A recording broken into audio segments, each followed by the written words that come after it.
Am I okay to get started, David, or do you need to start letting people in the meeting? Give me 1 second here.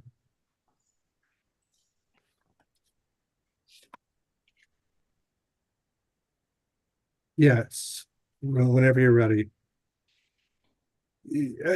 Yes, oh gosh, I don't know why there's such a delay.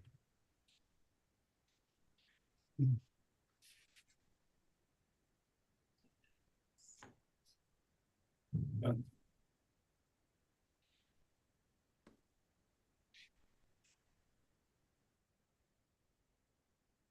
Are you all hearing the delay? No. Nope.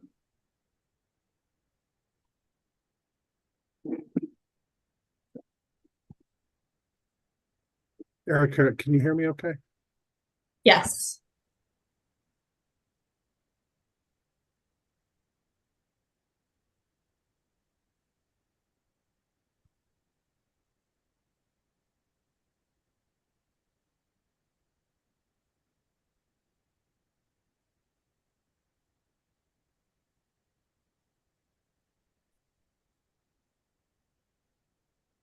David, just let me know when I can get started.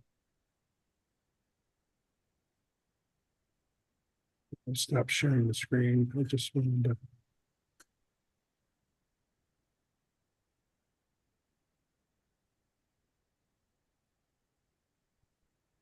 Okay, I'm hearing a big delay. It's literally like a minute later. My sound is coming through my headphones. But I would say let's go ahead and get started, and I'll try and deal with it. Okay. Has everyone been let in that needs to?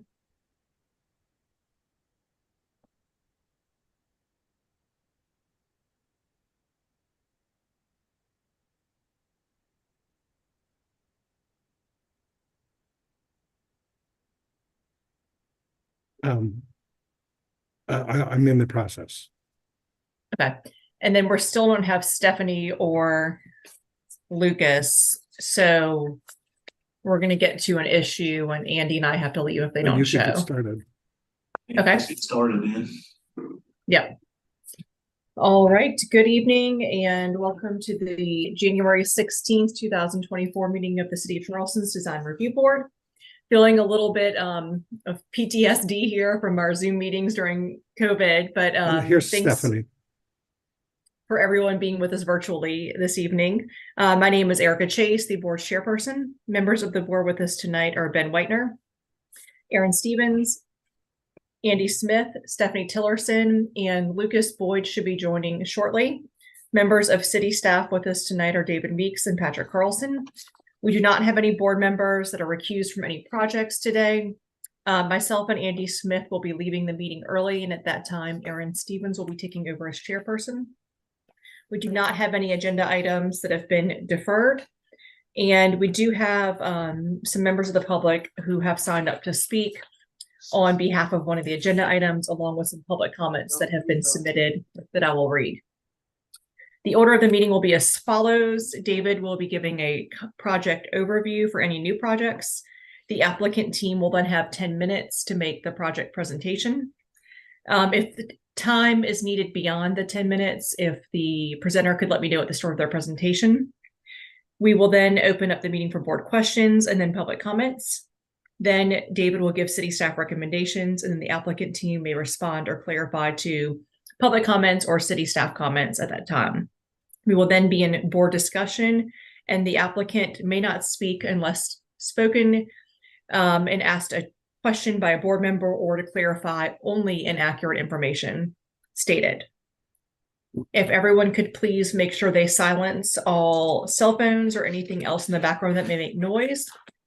And I do want to remind everyone that comments from the public are limited to site design and architecture only.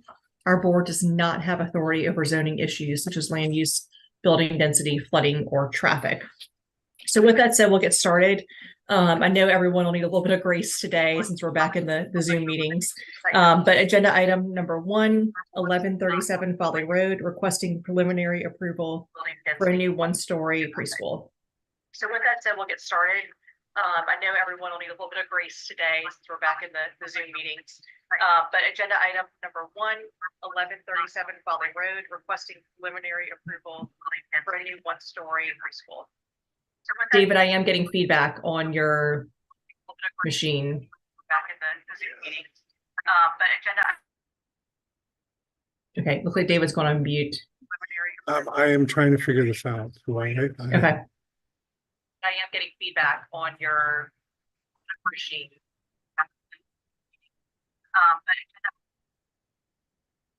Okay, looks like David's going on mute. I am trying to figure this out. Okay. I am getting feedback on your machine. Okay, looks like David's going on mute. I am trying to figure this out. Okay. I am getting feedback on your machine.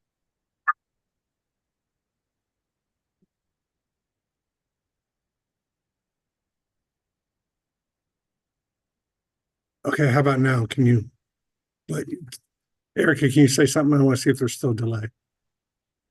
I can hear you now. No, I can't.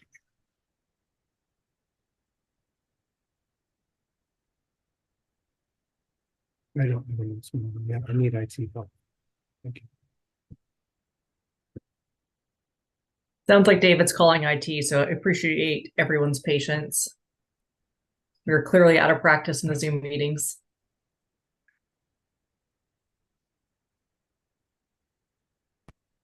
Okay, if you could just tell me when in advance.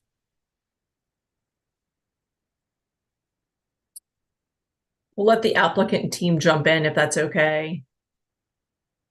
Are you able to unmute yourselves? Or okay, great. Hey, good afternoon, everybody. My name is Anish Shah. I'm with AAG Architects. We made the submittal, the preliminary submittal for a daycare center at 1137 Folly Road. And I have here with me Andrew Bajowski with Barrier Island Engineering, who is the civil engineer on the project. And we also have Audie Reed, who's representing the mechanical, electrical, plumbing side of things and is with Hensley Gorling Engineers. I wanted to start off by saying that thank you for letting us present this preliminary submittal for this project. We had submitted for a conceptual approval back in September of 2023, 18th of September. And I'd like to start there. One of the staff suggestions on that presentation and subsequent approval was to relocate the building signage that was there at the side of the building above the main entrance. And that is one of the things that's been reflected in all the building elevations, as well as on the renderings. So that was the only comment that we had. So we have addressed that in the in this particular submittal, and you can see that on A 2.1, 2.2.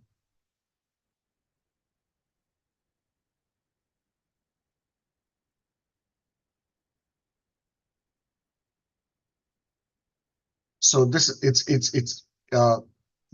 David, if we could go down maybe one more slide at the rendered elevations, it might be. There we go. So as you can see, the building signage is located now above the main entrance. It was in a preliminary submittal, it was located to the side of the building, and the suggestion was to locate it above the building. So that was the comment that we've addressed. Some of the other things that have been progressed and added to this submittal from the conceptual submittal was the light fixtures that are being proposed at the signage as well as on the front of the facade, and the emergency light fixtures have been indicated in all the elevations, and the renderings as well as the cut sheets are included on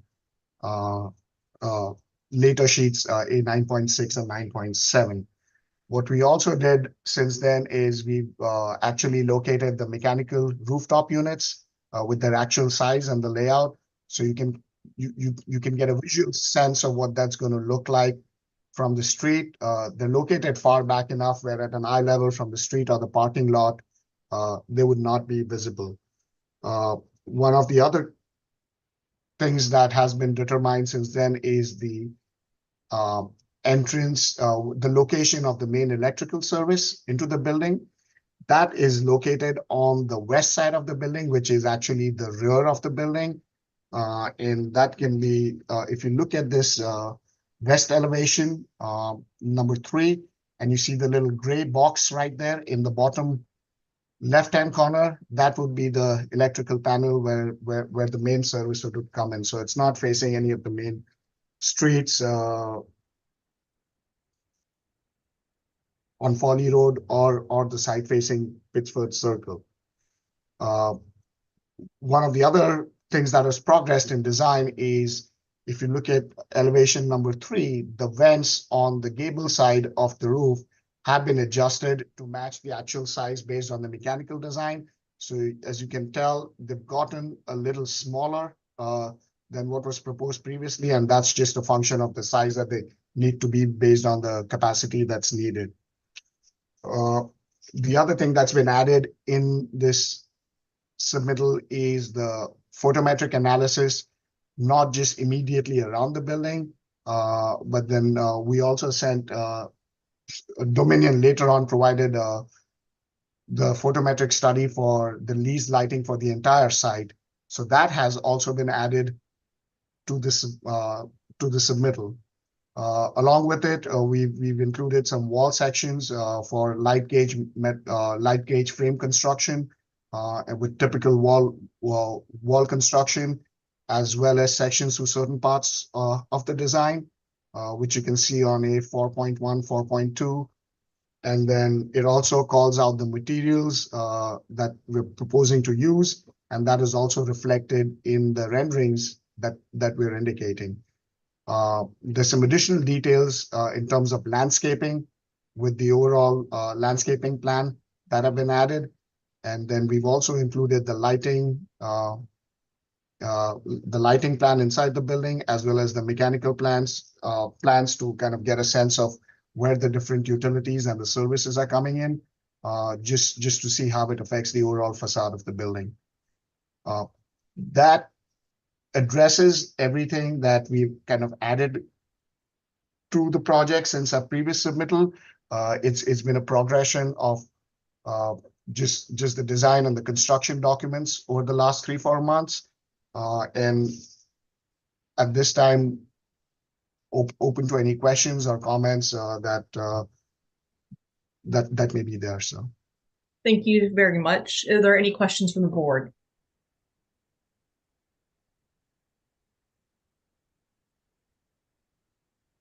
Take that as a no. With regards to public comments, we did receive one public comment. All right, I take it back. We have one person that has registered to speak along with one comment submitted. Is Matthew on the line, David? Erica.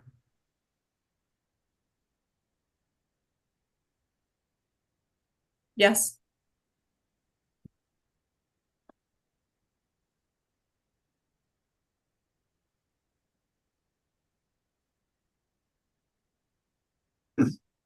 Yes, he should be, but there's still a delay. You might not hear this. I see Matt on. Matt, are you able to hear us? Can you hear me? Yes, I can. Thank you. Okay, hang on one second. Let me get off the YouTube. Sorry, there was a little technical difficulty with getting us on the Zoom here. So, yes, I was paying attention a little bit on YouTube. I just got over there.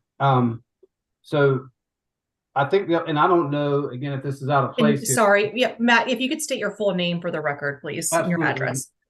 Matthew Pertusa, and I live at 1144 Pittsford Circle.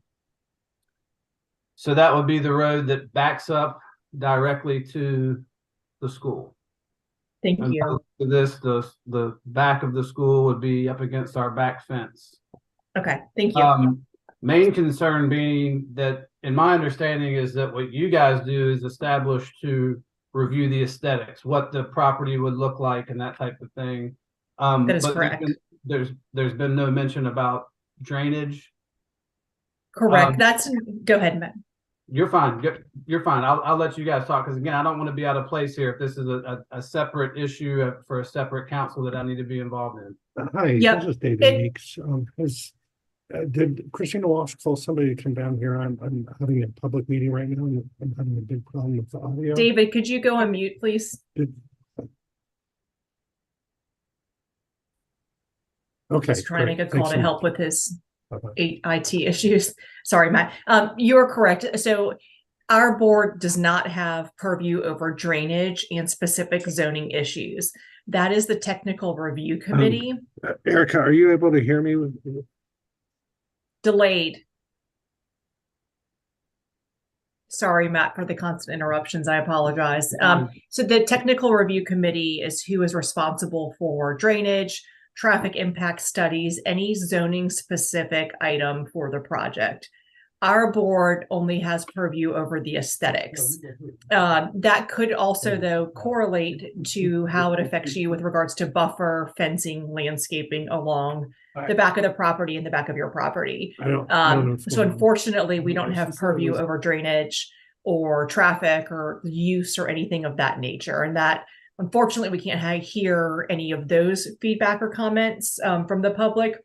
But if you look up the technical review committee, I'm going to not put David on the spot since he's having technical difficulties, or contact David after the meeting. He can connect you with the right person on those items. Okay, and how would I get in touch with David?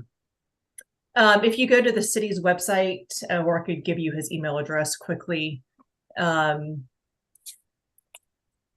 is Meeks, MEEKSD at charleston-sc.gov. But if you have any comments or feedback with regards to the aesthetics of the site, the design or buffers or anything, how it would correlate to you, we'd be more than happy to hear that. Well, I think that just with the correlation of what you said, so if there's going to be something that would impact, I would just like to make a comment that, you know, we are all back up against the very back. So where you see that tree line, by the looks of this, that would, there's not trees. They've already cleared that land. So that's going to be right up against us. So just something for you all to consider. And then also, you know, I know this is a separate issue, but you did mention that the way that the design is could have an impact on flooding. You know, we are already standstill water in our backyard. We can't talk about flooding, Matt. I'm sorry. I apologize. All right, but you did mention that the design could impact that. So again, if The you guys, aesthetics. Yep, just the aesthetics of the design. okay. All right, fair enough. I have David's information. I'll be in touch with him. Okay, thank All right, you. mhm. We also received a comment submitted. Chairman Erica, can I have a quick question? When he was talking about the landscaping, would that not constitute to allow him to discuss his concerns? The buffer, absolutely. Yeah. And I believe Yeah, he I think he was addressed trying that. to, yeah, I thought he was trying to address the buffer, but okay, thanks. Yeah, I think he was asking about the buffer and the trees that were cleared on the property and just how that would interact with his property line. There was a comment submitted separately by Courtney Kozelski on Shannon Street. The majority of her comments were with regards to zoning use and things that are not under our purview. The couple of things that she did mention in her comments were about the Folly Road Overlay District and making sure that the property falls in line with the overlay.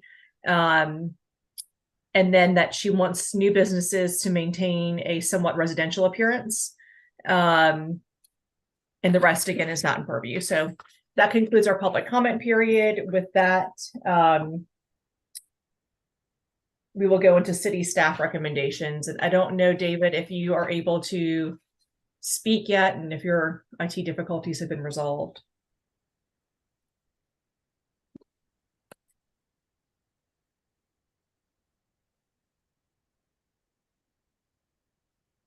Madam Chair, is it proper to make a motion, or do we need to wait on David? I don't think we need to make a motion.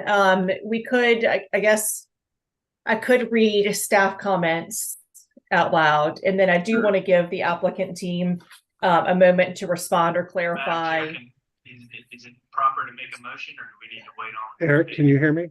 I don't think we need to make a motion. We could, I guess. I hear So me. I could read staff comments out I don't know if loud, to do it. and then I do I don't want know to if to give do the it. applicant team It a moment happens to every- respond or clarify. So I'll just move forward with reading staff comments, and then I will give the applicant team to respond or clarify to the public comment from Matt, and then I will also the staff comment. So hopefully I'm not going too out of line. Anyone feel free to chime in, but staff comments, project has progressed nicely and everything is looking good. All of the board and staff comments from the last meeting have been addressed. Staff comment number 1, DRB policy is that all traffic signposts from the site must be a decorative round or square post painted black. Only the stop sign, if in the right of way, must remain a U-channel post. Please revise this detail.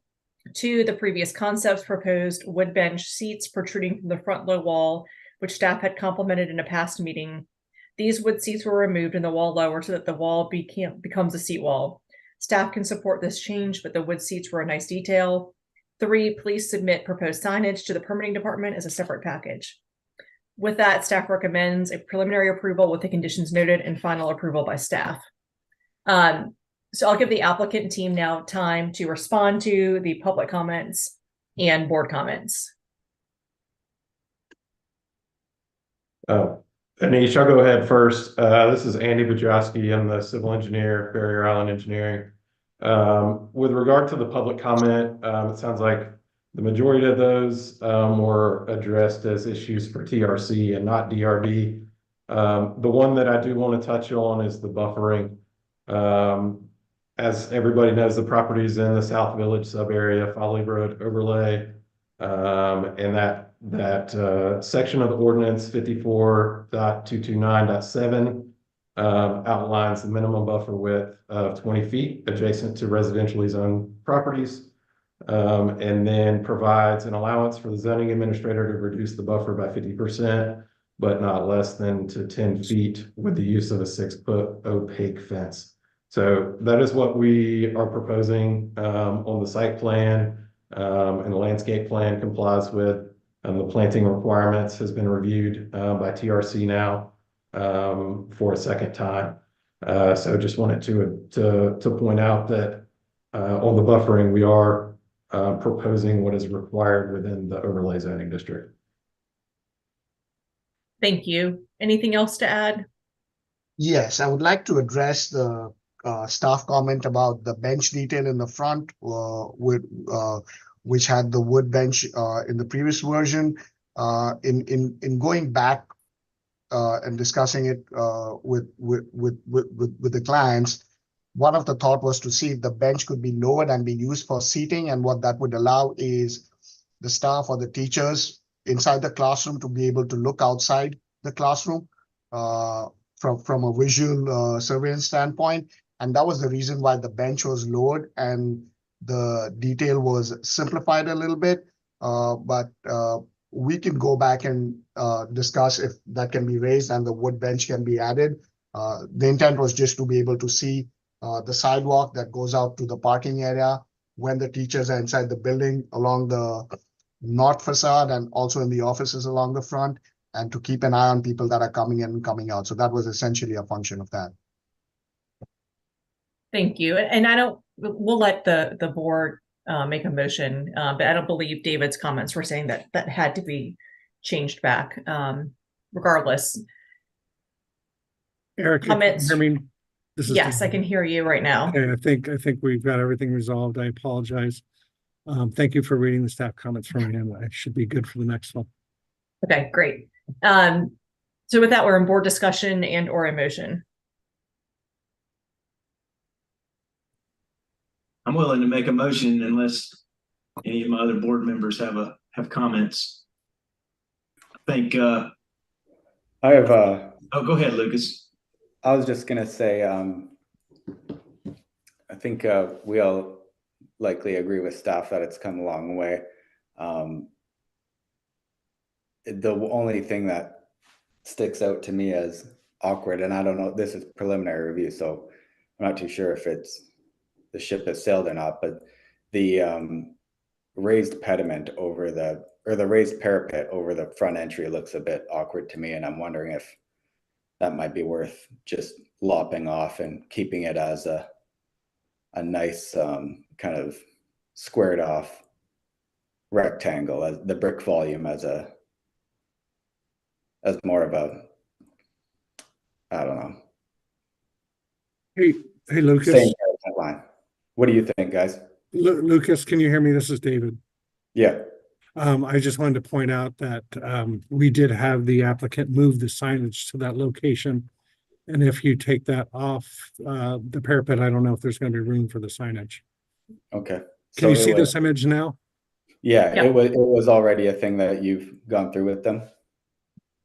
I'm Right. not sure about the parapet, the total That's- height of the parapet, but I just That's what you're talking about, David. Yeah. But if it's something you've already gone through with them, I don't want to step on any toes. It was a small thing.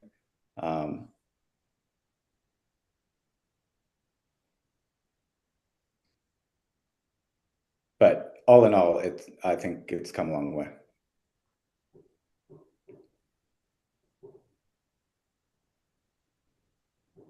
Aaron and Thanks, Stephanie, do Lucas. y'all have any comments?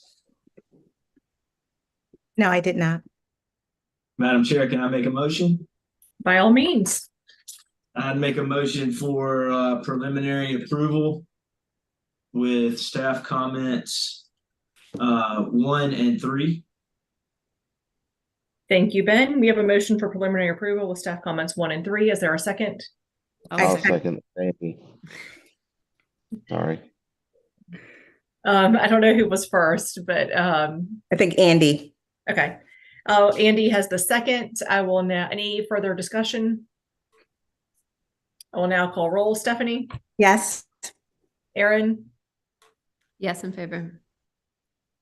I am also yes in favor. Did I miss anyone? Lucas. Lucas. Yes, in favor. Thank you, Lucas. Evan, I am also yes in favor. So thank you all very much. We will now move on to agenda item number 2, 1000 Floyd Drive, requesting preliminary approval for a new 1-story Chick-fil-A restaurant. Erica, just give me a moment here to let people in. No problem. And Ben, I think on the items that there are no public comments submitted, such as agenda items 2 and 3, we don't have to go through the full public process. Same with number 5. I think it's the items with public comments that we need to at least get through the first handful of kind of administrative items. Understood. Thank you.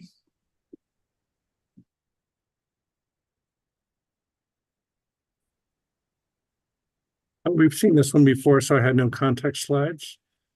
So the applicant should be in now. Steve, are you on? Can you hear us?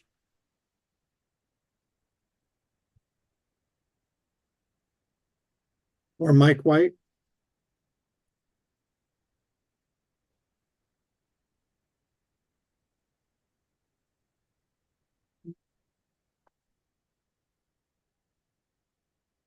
Mike White's here. Can you hear me? Yes. All right. Any feedback? Nope. Okay, that's good. David, this is Steve Malloy. I'm here now too. Sorry, I was on mute. Yes, Sorry about we that. can hear you. Okay. So Did you want us to go through and do a real quick overview and then like how we address the comments? Is that the intent? Please, and then just let me know which slides to go to. Okay. I do not, I've got the full screen here, so I don't see my comments in front of me, but the one comment we had about the architecture and the well, first let me say the building itself, what we try to do is have 3 different areas of it. The drive-through has a certain sort of look to it, the back of house, and then the front of house where the public's going to be, where the dining areas are. We try to use the architecture to kind of divide the building into those 3 parts. We have a pergola and a patio area. Yeah, thank you, David. Pergola and a patio area.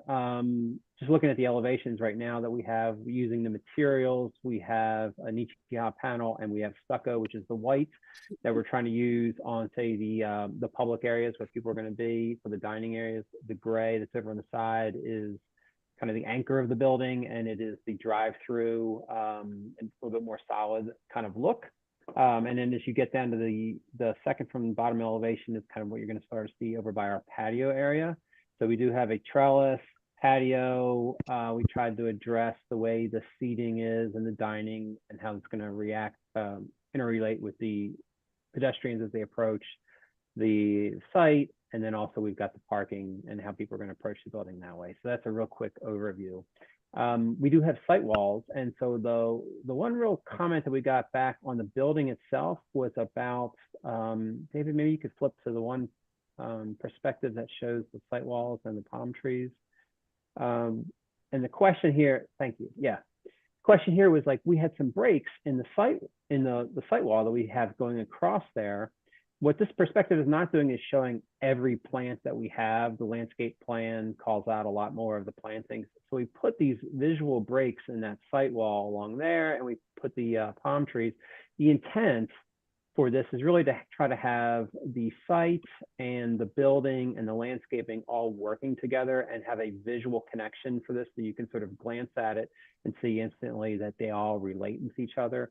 So the breaks in the wall and the trees line up with where the windows are and the sort of pilaster areas that are in between that. So, and the fact that there's a break in the wall, there's enough landscaping in the beds around that. We didn't see it as like, you're not going to have kids running through those cracks and out into the grass area. It should be dense enough that it's like, it's a landscape area. So we felt that putting the breaks in the wall created the visual interest and still kind of kept the continuity of the wall. So that's the description there. Mike White, I know you had a couple civil related items. Did you want to talk at all about, about them? Okay. Some of them are kind of overlapping because I know the site wall around the patio was part of what needed to line up with the pergola. And that obviously affects the site as well. But the site wall for the entire perimeter that faces the two roads corresponds to what has been shown on the architectural plans. And we've indicated that the site wall for the rest of the parking lot screening and the drive-through screening will be the same site wall that'll be used around the patio and the pedestrian pathway. So we should be in sync there. We added 4 triangular planters and expanded the parking spaces appropriately. I don't know if you can zoom in, David, but that's on the front main pedestrian entry. And we added the crosswalks to allow people to have a designated area to cross from the parking to the building. And again, the spaces were widened so that there wouldn't be a problem with the actual parking space capacity where a car just couldn't get in there adequately with the triangular planting areas. So we've taken care of that. Obviously, the landscape plan shows that as well. Both the landscape plan and the site plan, we turned off some layers so it's not so busy, but we left some on. Some of it's applicable. We want to make sure that folks know that there's a lot of utilities that are fronting and run around the perimeter of this property that dictate where we can and can't put things. So we tried to address that by cleaning it up some. And the landscape plan, if you want to switch to that, the should be several sheets. Yeah, well, maybe right there. The landscape architect staggered the shrubbery in multiple locations, should be around the drive through, and also I think some of the parking lot and things of that nature where they would be visible, and it would break up the so it wasn't just looking so symmetrical that that didn't look natural. Note was added on the landscape plan lower left about the native evergreen. So that should be taken care of.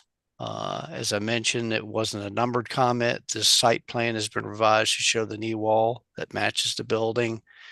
And the other comment that was kind of separate from the 7, that the interior floor space is shown. And it's always been shown, but we tried to make sure it was a little bit more visible. And we typically like to show that so you know where the doorways are as they relate to pedestrian paths. So that is shown on the landscape plan. It's also shown on the site layout plan, which is sheet C2. I'm not sure if it's shown on the grading and drainage plan, but it's definitely shown on the site plan, which is a couple sheets up. If you want to switch to that, David, just to one more sheet. Yep, there it is. And zooming in, you'll see that the interior walls are shown on the interior footprint of the building. So that was all of the comments that we had. We've tried to our very best to truly address them as best as we possibly can, and hopefully that should take care of all the comments, unless there's any the staff might have now. Thank you. Any questions from the board? I do have a question on the landscape plan, and apologies if I missed this in previous submittals, but I'm noticing along the top, there is like a band of what's called out as rock mulch. Can you just clarify what exactly that means and what the thinking behind that is there? Well, I'm not the landscape architect, so I'll take a stab at it, but the rock mulch is more like the gravel aggregate that comes from the bottom of a stream. I'm sure that's probably what they're talking about. So I don't know if mulch is the correct terminology, but I've seen some islands where instead of planting mulch, that the rock is put in there to either accentuate or create an impervious surface area. But that imagine is what the landscape architect is referring to. And it's like in a continuous strip. I don't know if it's possible to zoom in on the screen, but without plantings in it. And I was just curious if. Well, if we need to remove it and change it, that should be an easy change. So if that's so something, it's just a decorative feature. It wasn't serving a purpose. There's no reason that plants couldn't be there. no, there's no stormwater measure that we've got in that area. To be honest with this, first time I've noticed it. So if it needs to be changed, if the board wants it to be changed, we can do so. Good catch, Aaron. Any other questions? Okay, with none, we have no public comments for this item. David, staff recommendations, please. Thank you, Erica. Some staff observations first. So this project has come a long way since the first submittal. Staff supports the current design direction for the building and for the site. It appears all the board and staff comments from the last meeting have been addressed. The photometric plan demonstrates the lighting is in compliance and following DRB policy. Staff accepts the applicant's responses to the previous board and staff comments. One staff comment is that the signage appears to be within compliance, but this DRB approval does not include signage. The owner or sign vendor will need to submit a proposed signage package, an application to the permitting department as a separate design package. But staff recommends preliminary approval with final review by staff. Thanks, David. Does the applicant team, I assume you have nothing to respond to or clarify? Well, I do have a question. The last meeting, I think it was, or it might have been said in several instances, if we have minimal things to address, that we could do the final DRB on staff level and not necessarily have to come back to the board. But if I've misunderstood that, let me know. No, that's what David's recommending. He's Okay. recommending final review by staff, and that's typical for most of our projects. It's very rare that we request for a project to come back for final review to the board. So regarding that process, we just need to coordinate that directly with David then? That would be correct, if you get preliminary approval by the board tonight. Okay. Okay, board, we are now in board discussion. Or motion. Just going off of my question to the applicant, I would recommend that we don't allow just a large swath of rock mulch. That would be better to use, especially in this condition, a more kind of naturalized material that's appropriate for this context. I'd prefer to have the plantings continue through there and mulch it with a natural material like a mulch or something that's endemic to this region. Thanks, Erin. Any other comments or motion? I'll make a motion, Madam Chair. If nobody else has comments, do you have comments, Stephanie? No. My motion would be the preliminary approval with final approval by staff. Staff comment 1 and board comment to remove the rock mulch. And help me out, Erin, if I miss anything, but to use a more naturalized material to continue the plantings at those locations. Yep. That works for me. Thanks, Ben. So we have a motion for preliminary approval with staff comment 1 and board comment number 1, remove the rock mulch and use a more natural plant material. Is there a second? Thank you, Stephanie. Thanks, Stephanie. Any further discussion? I will call roll. Lucas? Yes, in favor. Erin? Yes, in favor. Andy? Yes, in favor. I am also yes in favor. So next on the agenda is item number 3, 1030 Foy Drive, requesting approval for a new 1-story car wash and separate retail space. I am going to turn it over to Erin, as I'm going to probably step out during this next agenda item. But we can get started on the item, and I will be slipping out shortly. David, do you have context, or do you want them to start the presentation? I do not have context. We've seen this one before, and give me just a few seconds here to let everybody in. Sure. And I'll tell you when. Okay. So Arnie and Thomas should both be on here now. Arnie, I have no context slide, so whenever you're ready, you can jump right in. Oh, you're muted.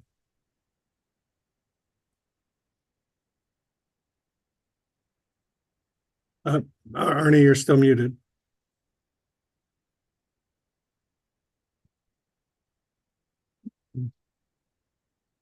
Unmute. There you go.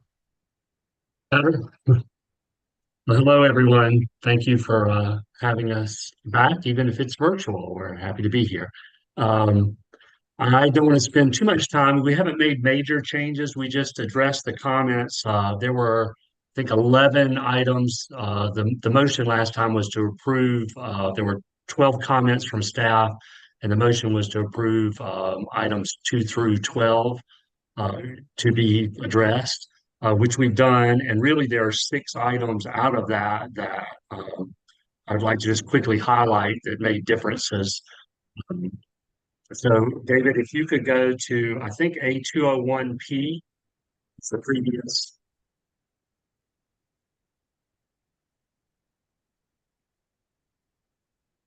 And I apologize, but the Marines decided to start flying jets right over my house right when this meeting started. You may hear some in the background.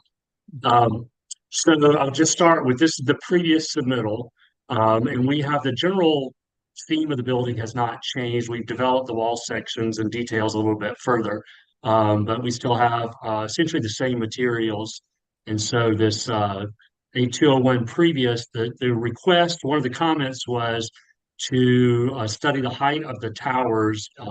As you're looking at this from Floyd Drive, the right-hand side is closer to the Chick-fil-A, which you just reviewed, and would be seen from the West Ashley Circle entrance from Floyd Drive. The left-hand tower is actually on the corner to, forgive me, I don't remember the name of the street that goes to the apartment complex that's there to the west of the site. And David had asked us to look at possibly raising that tower or maybe switching the heights of the towers to anchor that corner a little bit better. So if you can go to the next sheet, David, you can see what we ended up doing was adjusting those both to the same height because the owner doesn't want to lose visibility of that there's a car wash back behind two other buildings, as you're coming off of West Ashley Circle. So this was our thought that we would increase the height on the one on the left-hand side to strengthen the anchor that corner a little bit more, but they would also like to have the visibility coming from the other direction because you've got this retail shell building there in front of it. So that was one comment. The second comment was, David, you can go to A202, I think it's the next sheet. This is the previous submittal, and we did not show any fenestration on the north side. This faces the parking lot away from Floyd Drive. That is the machine room for all the car wash equipment.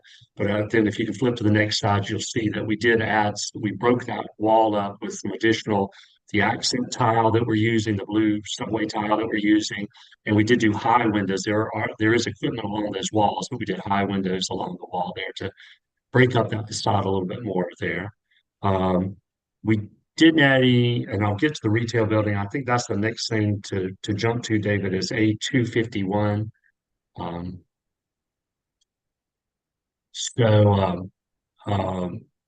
There was a request about, you said to look at it for both buildings. We did not add it on the retail building. I'll get to that in just a second, but we'll start with this elevation. This is so Floyd Drive is to your left if you're looking at the east elevation here. And one of the comments was to study and get some consistency in the height of the awnings on the building. You can see there in this elevation, there were two different heights, a taller, higher awning and lower awnings. So if you flip to the next page, you'll see the awnings are all at the same height now. We actually lowered the height of the, if you want to call it, I don't think you can really call it a tower element, but the hip roof element a little bit as well. And then one of the other comments was to add shade structures for the patio area. So you'll see on the left-hand side of that is the patio area that faces Floyd Drive. If you go to the next sheet, David, you can see the previous, maybe it's up one. Sorry, go somewhere in here is a picture. There it is. So along that south elevation, the bottom drawing, it's kind of hard to see. It'll be easier to see in the perspective, so we'll jump to that. We did add, and you can see it in the east elevation, we did add post-mounted, post-supported awning structures that are 8 feet deep. And David has asked that we consider doing them a little bit deeper. I think we could easily get to 10 feet without having to go to a whole separate structure. These would be like a MAPE awning if you're familiar with, pre-finished aluminum awning that we would use. They're the same company that makes the canopies. I guess this is really a canopy, and the things that hang off the building are awning, but they would be the same product line, so they would match up with color and fabrication. And then the last two items I have on that were requested, and David, I think if you go to A701 and A702, somewhere in there towards the end, it's easier to show in perspective. So if you could go back up to 701. So initially, and it doesn't, there were two comments about screen walls. We had shown some railings here at the patio area but to screen the parking areas, we had shown brick piers, but with planning in between them. And in the last meeting, that was requested that we do a solid brick wall. So we have done that. And then I think David is now requesting that we do a higher brick wall or some screening so that when you're sitting on the patio area, you're not looking into the car wash tunnel. You can sort of see in this larger image that you would be sitting there. And then I think down there, you can see the solid walls that we're using, which are 3-foot walls with a 4-foot pier periodically along those. And we certainly can add to that west side of that patio would be if you were facing the building from Floyd Drive, that left side, we could instead of doing railing along that wall or a 3 foot high solid wall, we could add a higher wall. I'm thinking maybe 5 feet or something. I don't want to make it so high that it, you know, that it blocks everything, but we could go to probably about a 5 foot high wall along that area to block some of the view from the patio area. So that's it. I don't think there were any other than the screening. There was not any direct site comments from the staff. So you know, we just got final landscape plans in there, planning plans, and also if you have any questions, those Thomas is with us from EarthSource, and he can answer any site questions. But that's it for us as far as the presentation goes. Thank you, Arnie. Thanks. Are there any board questions for the applicant?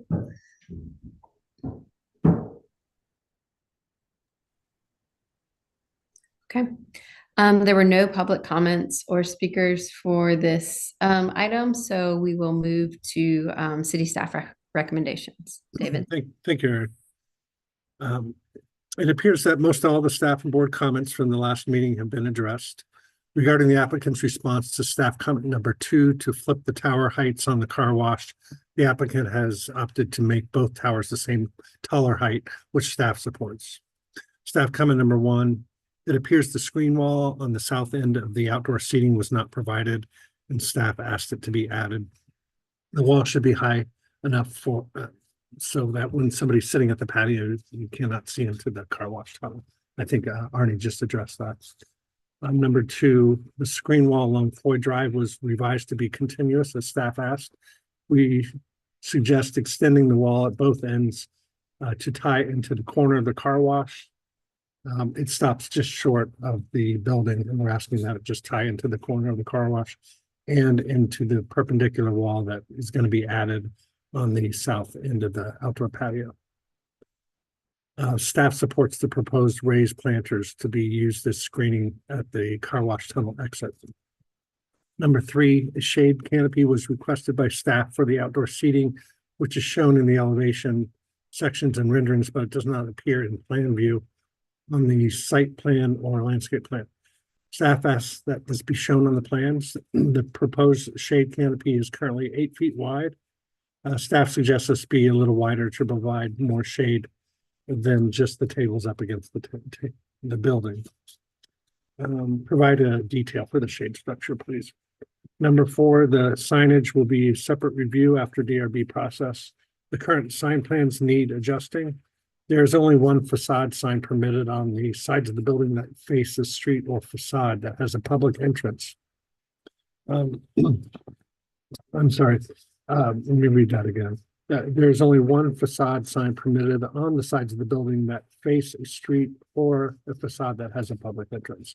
The car wash currently proposes 2 facade signs on the south elevation. One will need to be removed. The tenant facade sign will need their locations adjusted to be centered vertically and not pushed up against another edge of the material. But staff does recommend preliminary approval with final review by staff. Thank you, David. Does the applicant have any response or clarification to city's recommendations? We're happy to work with David to finalize those few items. No problems from our end. Okay, thank you. Now we'll move into board discussion and a motion.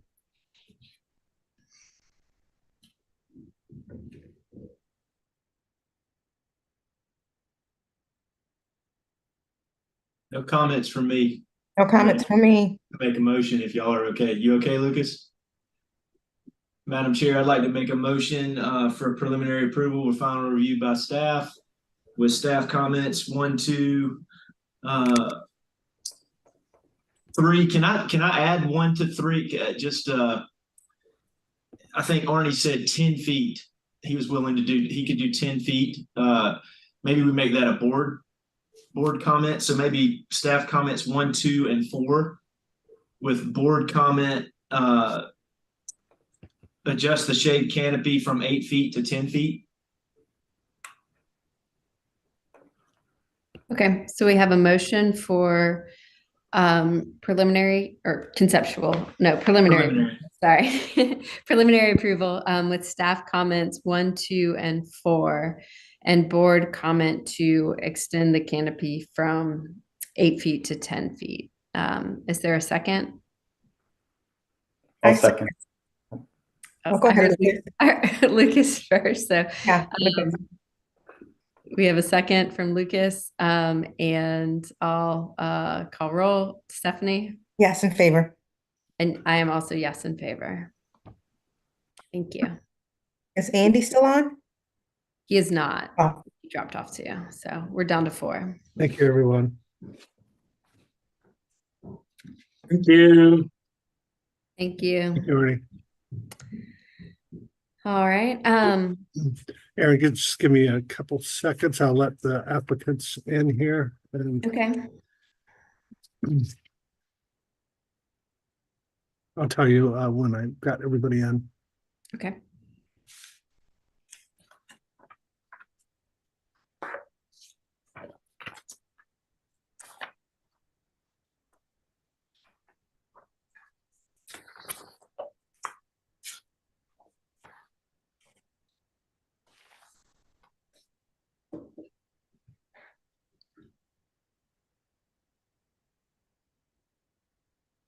Well,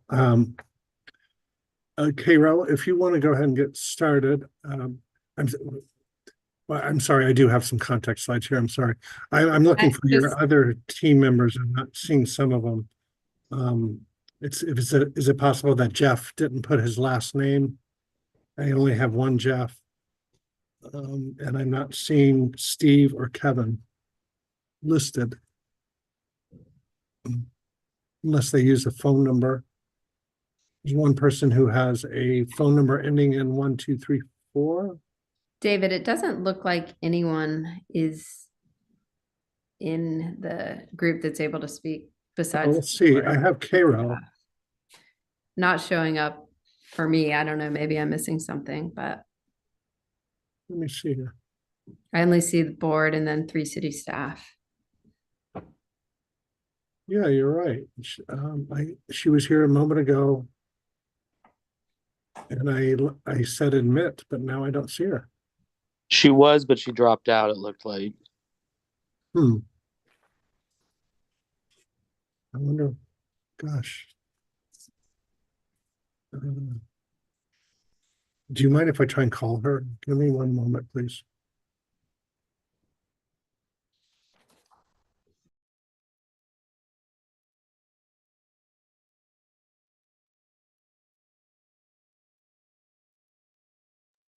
All right, she just came back on.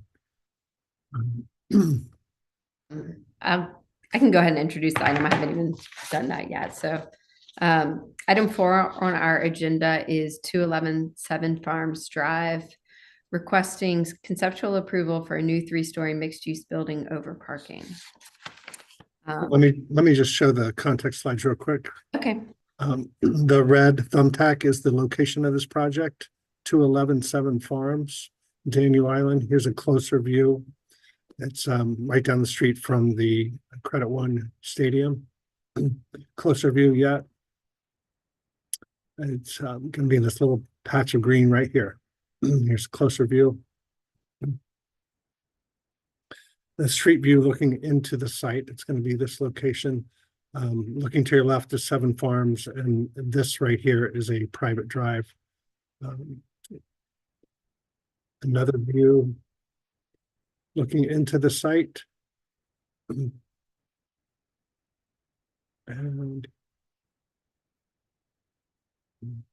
you can see the site is a little bit lower than the private drive.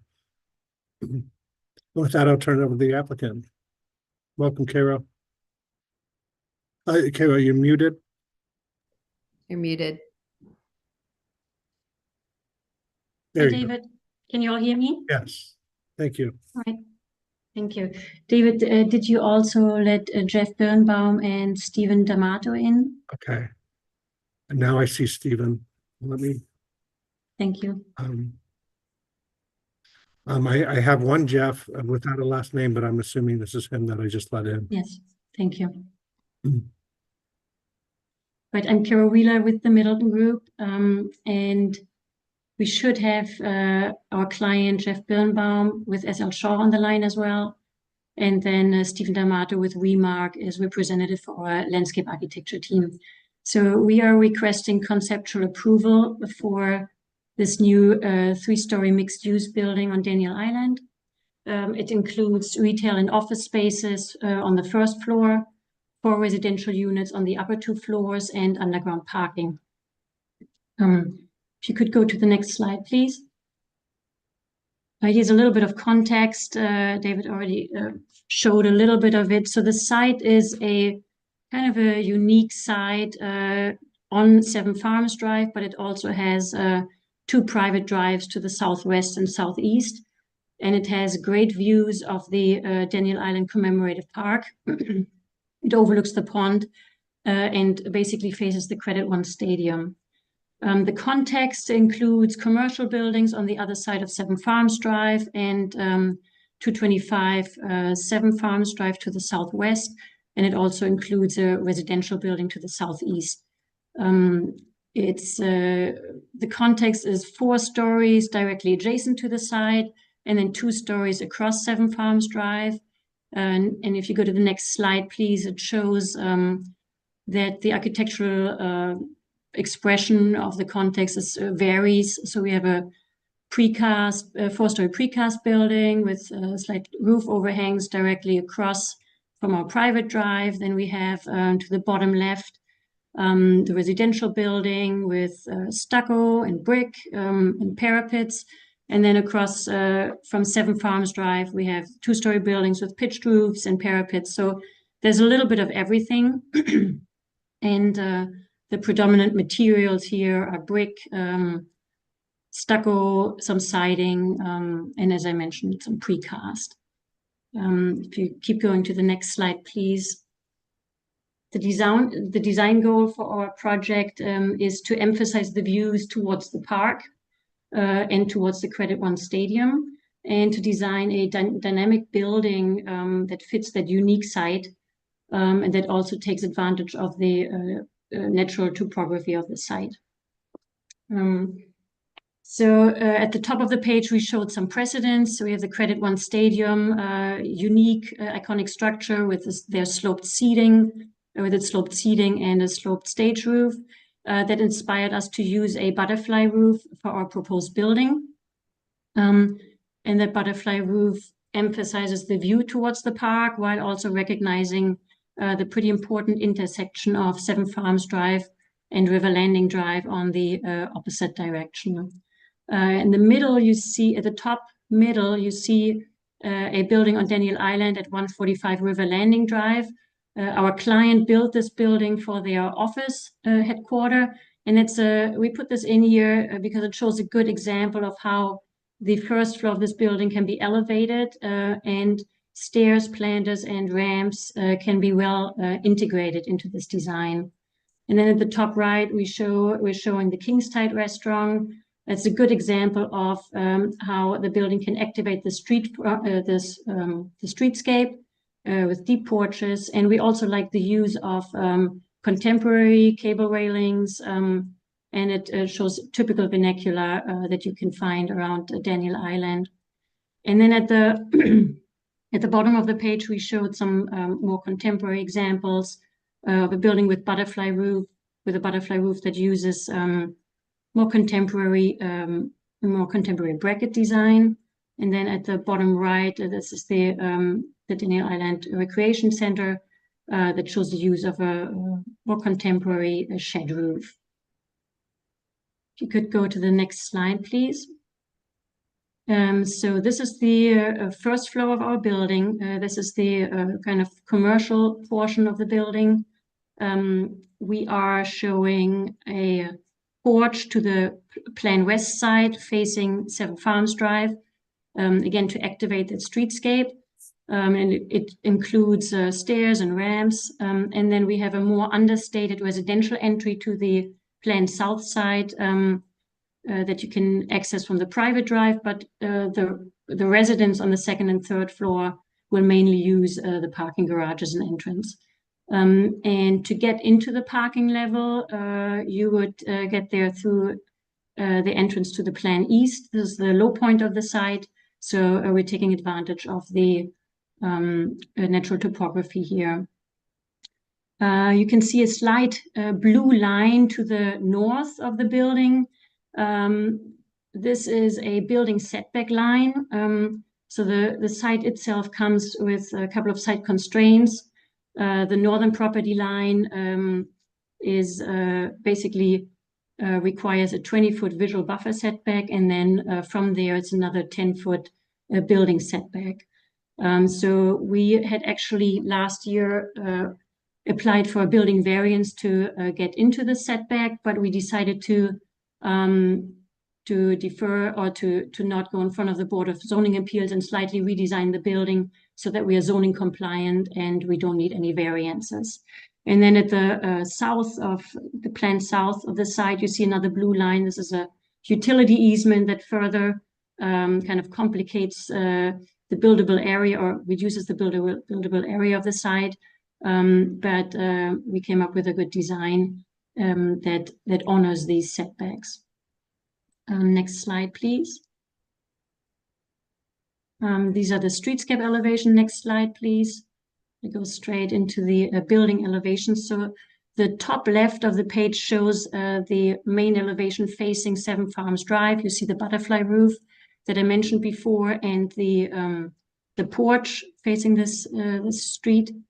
We are elevating the building slightly to be above the design flood elevation. And again, that allows us to put parking underground away from the views from the public right-of-way.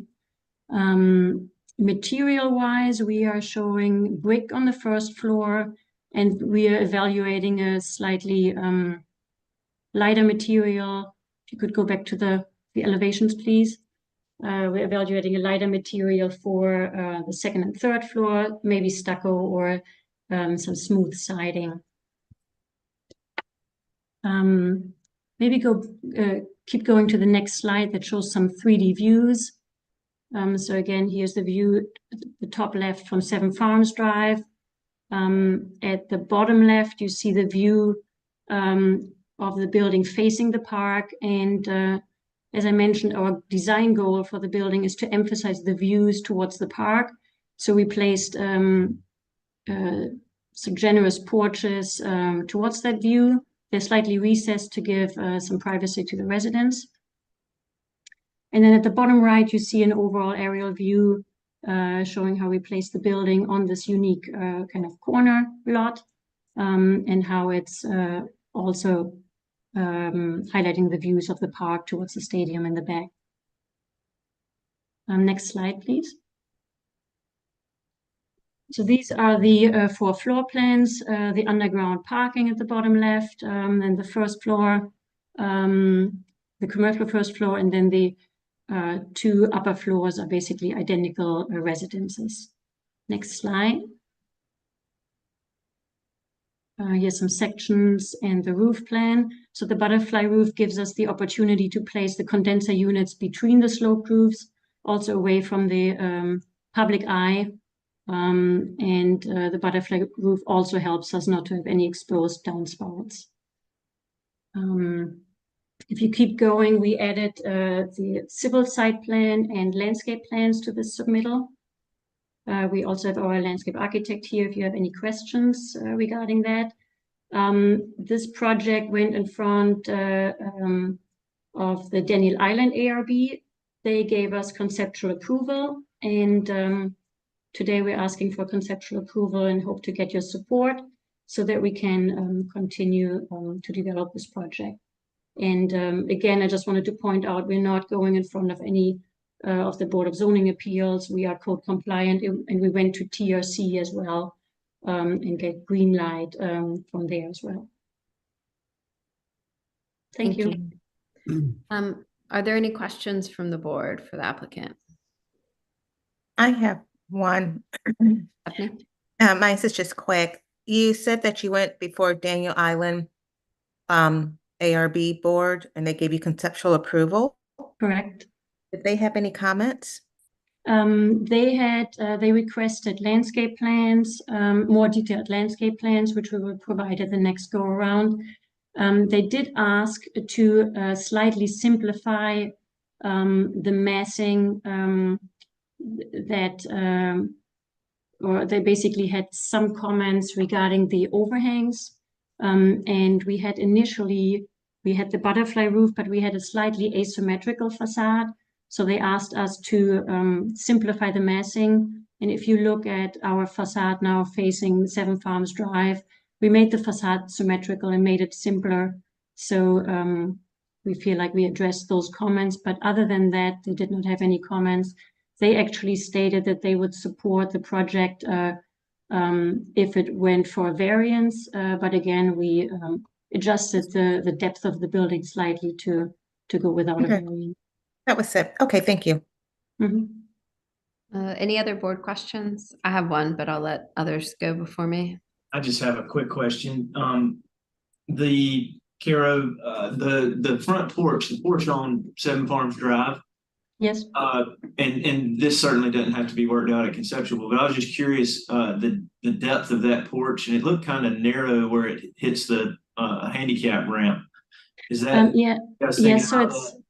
So it's about 8 feet deep. We don't expect really to use the space next to the handicap ramp. We're using a portion of that porch to basically hide the ramp and integrate it in it. But when you come past the ramp, it's about 8 feet, I think. So I have a quick question. This is David Meeks.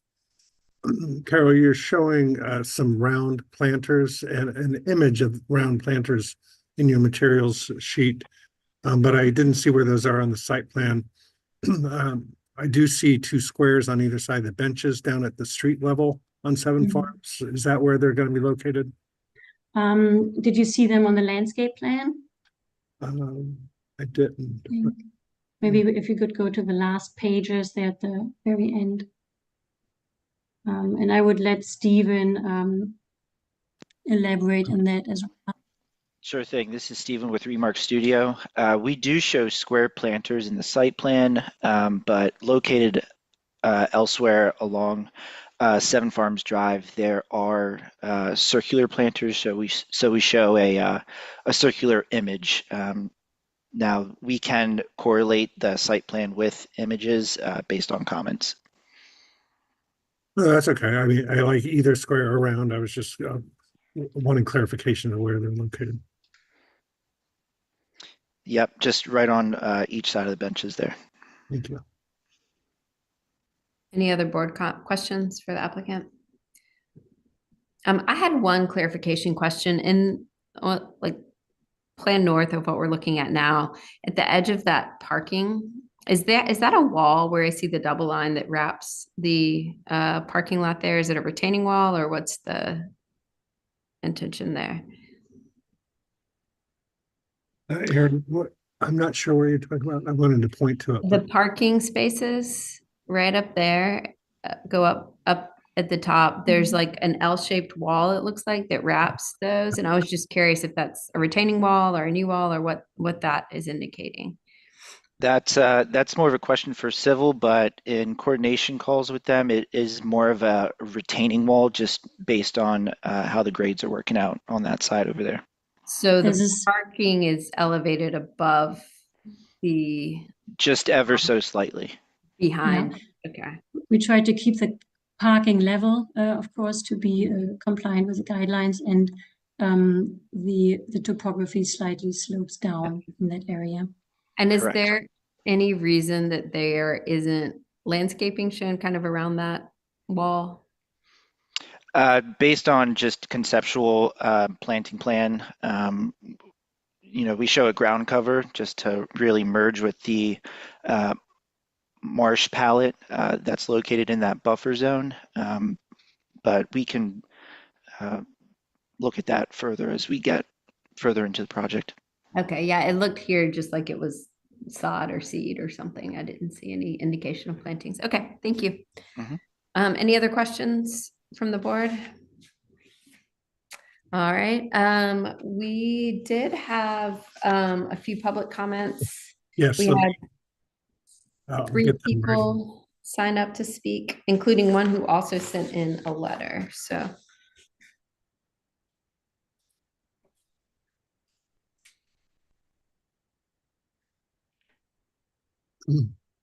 So the first person I have listed to speak is Patricia, and David, correct me if I'm wrong, because I'm new at this, but it's each of them can speak together 10 minutes, right? So it's like 3.5 minutes per person. Correct. And we may want to just ask Mike if he still wants to speak because the board did read his letter that he submitted. That's true. Mike, did you still want the opportunity to speak? You're welcome to, but we did receive your letter and all board members have read it, I supposedly before the meeting. Are they able to unmute themselves? Let's see. Mike, can you hear us? You're muted right now.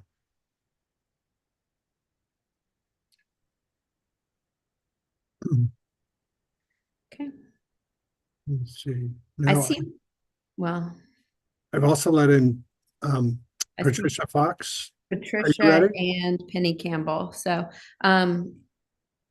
it's just that their time depends on whether Mike is speaking as well too. So I wanted clarification on that. True. Um, Mike, can you hear us? You should have a icon that looks like a microphone with a line through it. If you click on that, that will unmute you. Yes, can you hear me now? Yes. Yes, we can. Did you still want the opportunity to speak tonight? We did receive your letter, but you also are able to speak if you'd like to. I'd be happy to address any questions, but you have my statement. And again, I was speaking on behalf of the neighboring property owners association, of which I am the board president, and the board and the neighbor asked me to present these comments in objection to the size and scale of this building. Okay, thank you. And I appreciate it. So we'll let the other people who signed up speak. Patricia? Patricia, you're muted. You should have a place to unmute yourself. Looks like, there you go. Can you hear me now? Yes. Thank you. I've never done this, and I want to thank you all for your hard work on behalf of the city. It's a beautiful city. You guys, I know you played a part on how beautiful it is. My objection to you all okaying this building is that it's going to be harder to address the traffic problem. In the upper right-hand corner of the diagram, they have ingress and egress, and you can see in the gray area, and I'm looking at it out my window right now, you can see how tight it is there, and they think that they can get, I think they now have 13 parking spaces, which I don't think is enough because they have 3 offices and 4 apartments. 4 apartments, 2 cars, that's 8 cars. 3 offices, that's 6 cars, that's 14 right there. So they spill into our parking lot, which we don't have enough parking. But even worse is the in and out with the little bed, that backwards C shape that's in white. They can't turn, I hear them honking now, and the only thing in and out of there are automobiles. So delivery trucks, trash cuts. I think that needs to be addressed before anybody approves anything. That's my objection right there. Thank you. And just for clarification, this board is not allowed to review issues related to traffic, flooding, or other zoning use issues. So if we can think about them as they're related to the design aesthetics of the site, but there are other groups that have purview over parking counts and traffic and everything. I know that, but if you do approve the building, then it's harder for us to address this. So I guess I was hoping that you would say pending addressing traffic, we would give you the approval, but I don't know. I don't know if that's possible. But thank you for listening to me. Thank you. We appreciate it. And we also have Penny Campbell signed up to speak. Let me see. I saw her on Yeah, here. she may have dropped off. I am not seeing her either. Because I did admit. Aaron, it's Mike White again. Just a quick question. Have I missed the presentation? Because we were locked out and I was only just let in to speak. Me too. I never heard any presentation. Has the applicant already presented? Gosh, yes. Yes. I apologize. I thought That's patently unfair. How can we comment and we weren't invited, although we signed up to attend, and we weren't allowed into the meeting to listen to the presentation? You should be able to watch it on YouTube. Yeah. I'm sorry. I followed the links based on what the city provided. And me too, Mike. Me too. I was just allowed in before you called my name. I wasn't allowed in earlier. May I ask a question, David? It sounds like they weren't given the instructions. What they're supposed to do was watch it live through the YouTube, and then when it was their turn to speak, they would drop off the YouTube and then come on the Zoom to be able to be brought in.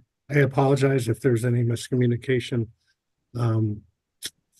Yeah, I don't know what to say.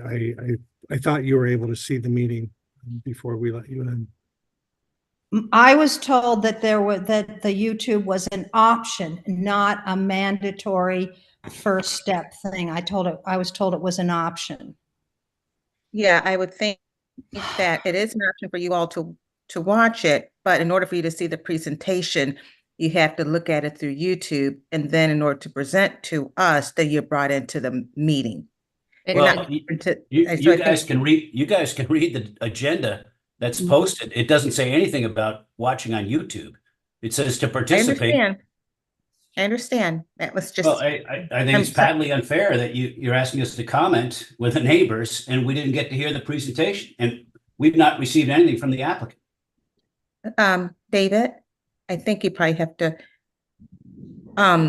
I don't know how to resolve it at this point, other than. So, David, in order to resolve it, can the applicant redo their presentation? I don't know. We've never had this situation before. I mean, we can. It's not something illegal. It's not. I don't think we'd be in violation of anything. It's just a matter of if the board, in discussion, want the applicant to kind of give another overview of the presentation so the two people that's speaking can hear it. And David, before we do that, if that's what we choose to do, will you double check that the other person who signed up to speak isn't also in the waiting room? Yes, I have checked, and Penny is no longer listed. I would say, could we ask the applicants if they have any comments other than traffic or use or flooding? And if their comments are on the design? The applicants or the two the public? The public. Yes. Yeah, you can go ahead and ask. Mike, did you have any comments on the design of the building, or is it traffic? We did read your letter. I have a number of comments regarding the design, but it's very hard for me to comment, David, without having heard the presentation. This is the first time. Okay, how about that? So we've heard that, sir. So David, is there any way that we can have the applicant just do another go through presentation? Sure. Okay. Sure. Kara, is that possible? Sure.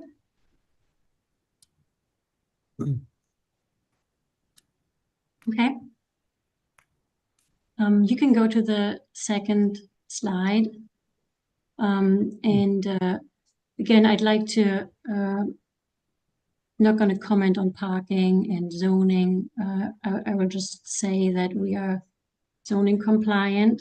We're providing actually more parking, one space more than that we need to. We are not requesting a variance, and we don't have to. And we went through preliminary TRC, or the pre-application TRC meeting that I believe Mr. White was part of as well and has seen the presentation. Our client has also reached out to the neighbors at River Landing Drive and at 225 Seven Farms Drive and has talked to them. So we definitely reached out to the neighbors. I'm sorry, Ms. Fox, right now it's they're doing their presentation, so you have to wait until they're done and during public comment. All right. Go ahead, Ms. Wheeler. Okay, so our building is on this corner lot that's surrounded by Seven Farms Drive and 2 other drives, and we're trying to emphasize the views over the commemorative park and the stadium with our design. If you go to the next slide, next slide. I'll just basically focus on the floor plans and the elevations. This is the first floor plan. It includes possible retail or office spaces. We are activating the street front with a porch facing Seven Farms Drive that includes also stairs and a ramp. We are not encroaching into the building setback line that's shown here in blue to the north. And we are not encroaching into a utility easement that you can see in the blue line to the south here.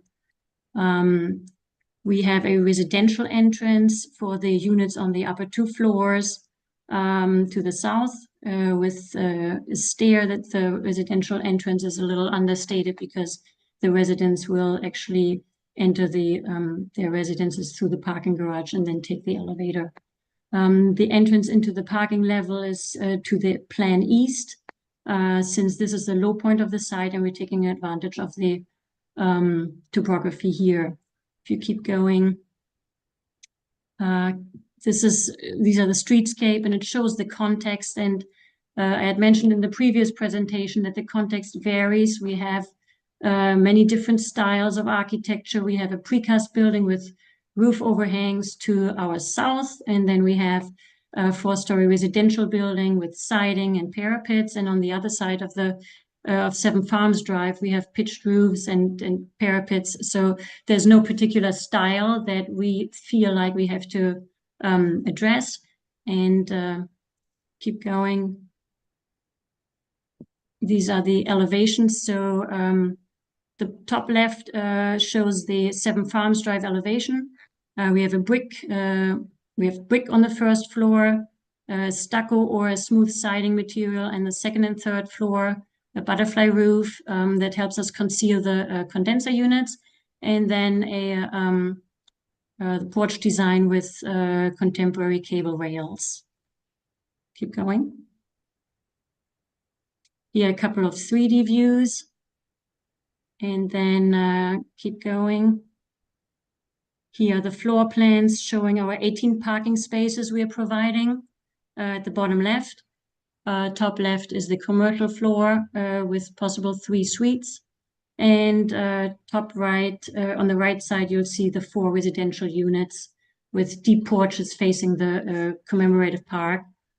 At the top left, you'll also see that there's plenty of on-street parking that we're not taking into account for our parking that we're providing as part of our zoning obligation. So there's definitely additional parking available. And then if you could just forward to the last slide that shows the landscape plan. These plans have been in front of the Daniel Island Architectural Review Board, and we received conceptual approval for this design.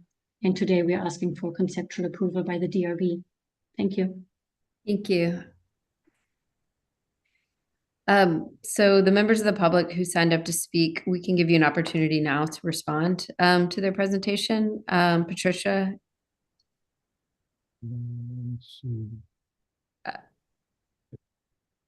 I'm sorry, you're muted. And if you could start by just stating your name and address for the record, and then any comments you have. Remember to keep it restricted to design related comments, not traffic or flooding or use. Thank you. Okay, can you hear me? Yes. Okay, I didn't know anybody in my building had been contacted. Could you just Yep. start, I'm sorry, with your name and your Oh, address? I'm sorry, for the record? Patricia Fox, and I live at 225 Seven Farms Drive. Thank you. So I don't think that part of what the lady just said is correct, and I can only count 13 parking spaces, not 18. Plus the parking on the street, I don't know if you're ever over here, but there's not that many places that are open during the weekday. So it's incorrect that there's plenty of parking on the street. That's just plain incorrect. A reminder that Okay. that's not something within this board's jurisdiction. I guess I was just addressing what the lady had to say. She said there were 18 parking spaces and plenty of parking on the street. Do you have any comments related specifically to the design of the building or the landscape? So the basement parking doesn't count as part of the design, I guess. I mean, it does as related to the building design, not in meeting parking requirements by zoning. Okay. I object to the fact that I can only count 13 spaces and we were just told it was 18. I don't think it's enough for that building. That's all. And the other traffic thing that I mentioned, that's it. Thank you. And Mike, if you'd like to add anything related to the design specifically of the building or the landscape. Yes, thank you, Erin. I appreciate the opportunity. Thank you very much, Carol, for reviewing that presentation. Please state your name and address for the record. I am Mike White, 225 Seven Farms Drive, POA Board President. I represent several dozen owners here at the neighboring property at 225 Seven Farms. My personal address for the past 17 years has been 306 Hidden Bottom Lane on Daniel Island. Thank you. I wanted to start by thanking Carol for reviewing that presentation. I don't know what the snafu was on us not being able to see the full presentation earlier, but thank you for doing that. The proposed building's roof line is not in keeping with the existing commercial buildings along Seven Farms Drive, specifically the neighbor. And if you notice the relative drawing against the neighbor, which is our building, we have a very structural design highlighted by these harmonious vertical curtains. And we believe that this design should be a harmonious flow. Many people in this market are very familiar with this site. It's far too small for what we believe is being designed on it at this time. It's failed some 6 other previous attempts at overbuilding on this site. It was really created poorly by the original design where the alleyways were to line up in a vertical manner. And it probably should have been attached to the residential condos that are directly behind this site. We do not see in the design any adequate location for the unending delivery of UPS, Amazon, FedEx, or USPS related deliveries. Where are those going to happen, please?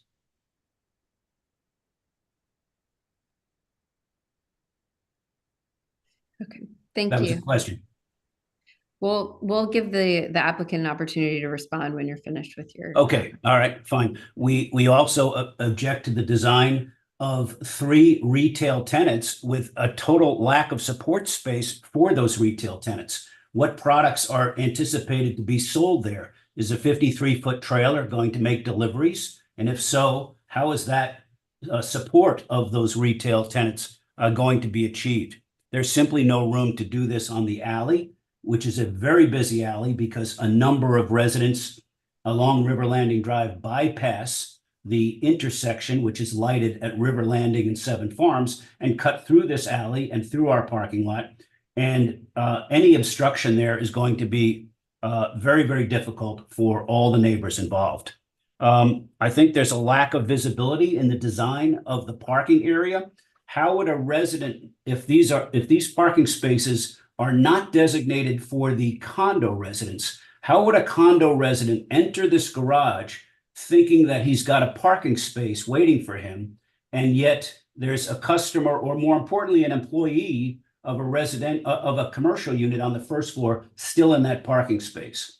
This design fails a number of common sense tests, and we don't have the skill set that the board does, which we respect gratefully. But I will say this: this retail component is 1/2 the size of our brand new CVS. The CVS is 11,000 feet. It has 15 employees, and it has at any one time 10 to 15 different customers in it. Thankfully, it has a large enough parking lot because it was designed properly. What type of retail users are not going to have a need for both support and employees and then a place for customers? And therefore, we think it's a very faulty design, not assigning these parking spaces for the residential condos. The condos, as they're going to be priced, given the cost of this construction and the price point, as well as their size being on Daniel Island, are clearly going to attract at least 2 driving adults. And I think it's very safe to say with common sense that a husband and a wife or 2 partners living in one of these condos are each going to have their own vehicle. And in most cases on Daniel Island, given the high HHI that we have, these residents will have another vehicle, be it a golf cart or a motorcycle or a sports car or something else. So I think the design of the parking garage is really faulty given the intended use of the building. I think that underground parking should be designed in concert with the condo owners, and each parking space should be dedicated to the dwelling units. I'll let the applicant respond. Thank you. And again, parking requirements are determined through zoning and the TRC process and are not under our purview. But with that, we will give the applicant the opportunity to respond or clarify to anything that was said during public comments, but please keep your comments focused on design issues and not traffic and parking. Thank you. Thank you. The only design-related items I heard was in regards to the building to the plan south to 225 Seven Farms Drive. We do not intend to relate to this building architecturally. I talked about the context before, and we are trying to build a unique design here. And we certainly don't want to replicate a precast building on this site. Besides that, there is a build-to requirement from the Daniel Island Master Plan that we have to build a certain width along along Seven Farms Drive, and the width that you see here is compliant with that master plan. And again, I want to remind the board that we also received conceptual BIR approval. Conceptual approval from the Daniel Island ARB. Thank you. Thank you. Could I ask another question, Aaron, regarding design? It appears that the 3 exterior. The public comment period is over. Oh, okay. That sounds rather arbitrary. We will now be moving into city staff recommendations. David? Thank you, Aaron. Staff observations. Staff is supportive of the height, scale, and mass of this project, as well as the design direction of the proposed building with the butterfly roof. Staff would be supportive of either stucco or siding for the upper portion of the building, which the applicants are indicating it could be either. It hasn't been decided yet. The triple row brick row lock is a nice detail and a transition from brick to the other material. The landscape palette and site furnishings are looking good. One staff comment, staff had discussed with the applicant the possibility of a low screen wall between the private drive and the garage entry drive, but it looks as if there are some existing utilities, both at grade and underground, that would prevent a screen wall at this location. Staff suggests that the landscape in this area have some taller shrubs or ornamental trees and grasses for extra screening of the drive aisle and the garage entrance. But staff does recommend conceptual approval for this project. Thank you, David. Does the applicant have anything to respond to of city's recommendations? Thank you. We actually thought about a low screen wall to plant south of that trash holding area. Unfortunately, we cannot plant any trees in the utility easement to the south, to the plant south of our property, but we will certainly incorporate any comments regarding vertical planting. So we would also like to screen that area. Thank you. We'll now move into board discussion.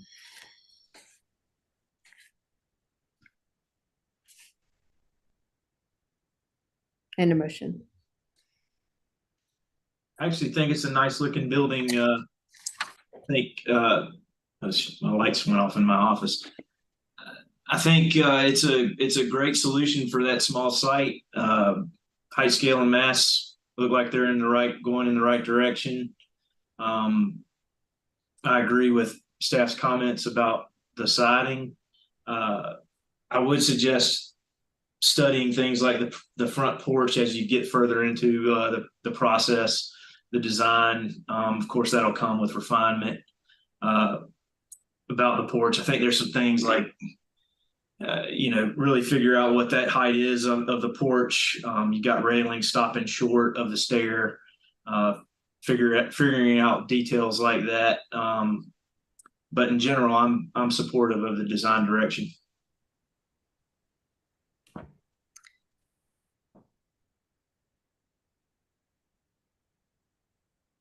Lucas, we can't hear you. You're not muted, but we can't hear you. Or at least I can't. I can't either. He's talking.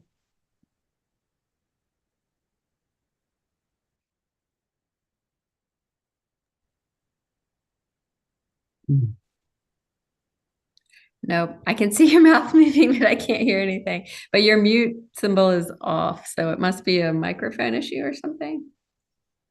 Probably comment in the chat if you needed to. Yeah.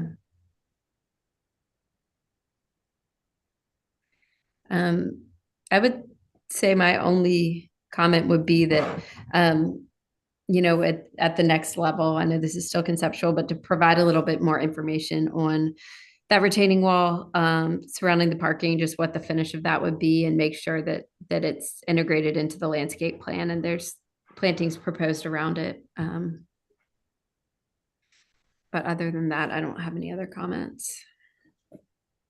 And Madam Chair, I was thinking about this. I think I agree with one. I think the building itself as a kind of a planner, not and looking at this from a DRB standpoint, I think it's a great building.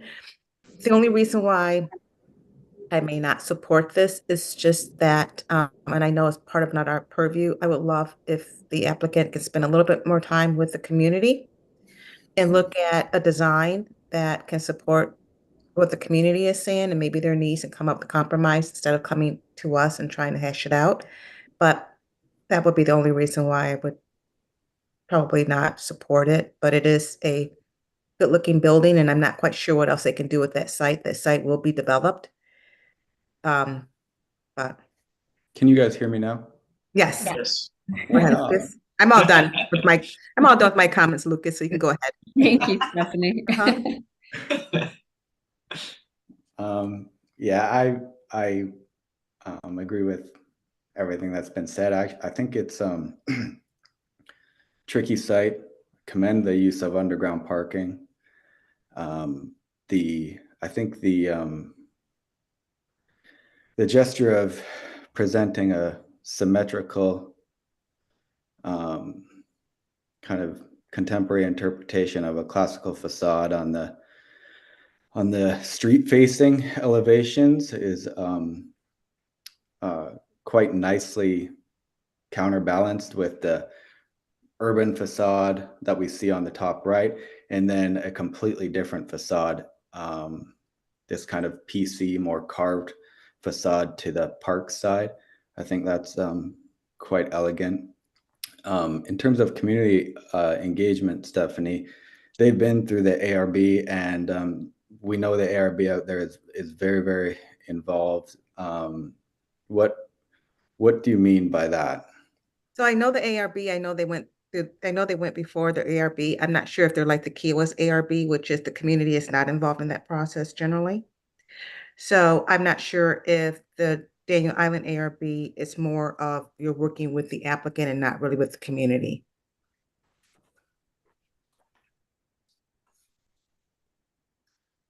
That's it.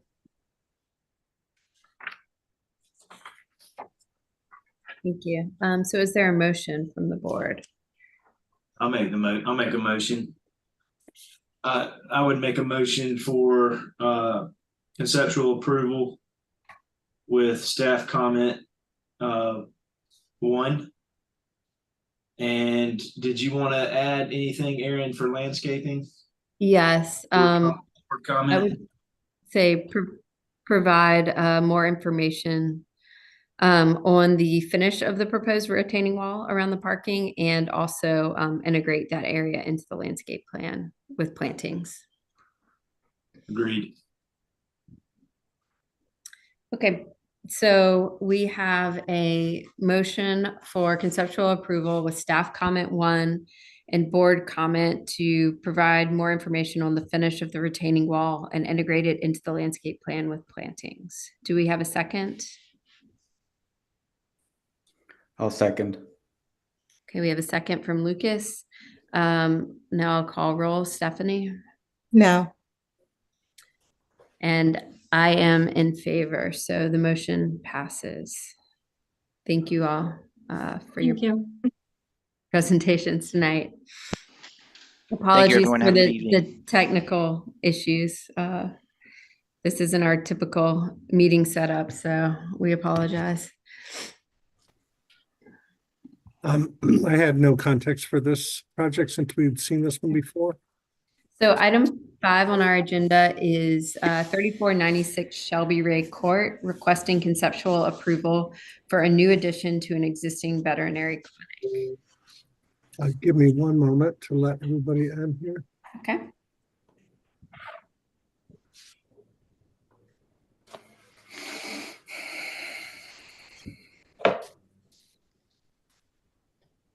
And we have no public comments on it. I was going to say let in the public commenters as well, but Yes, thank you. we Yes. don't have any that have signed up for this project.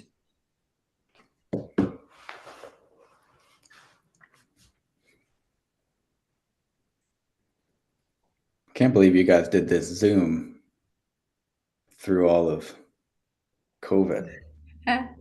It was fun.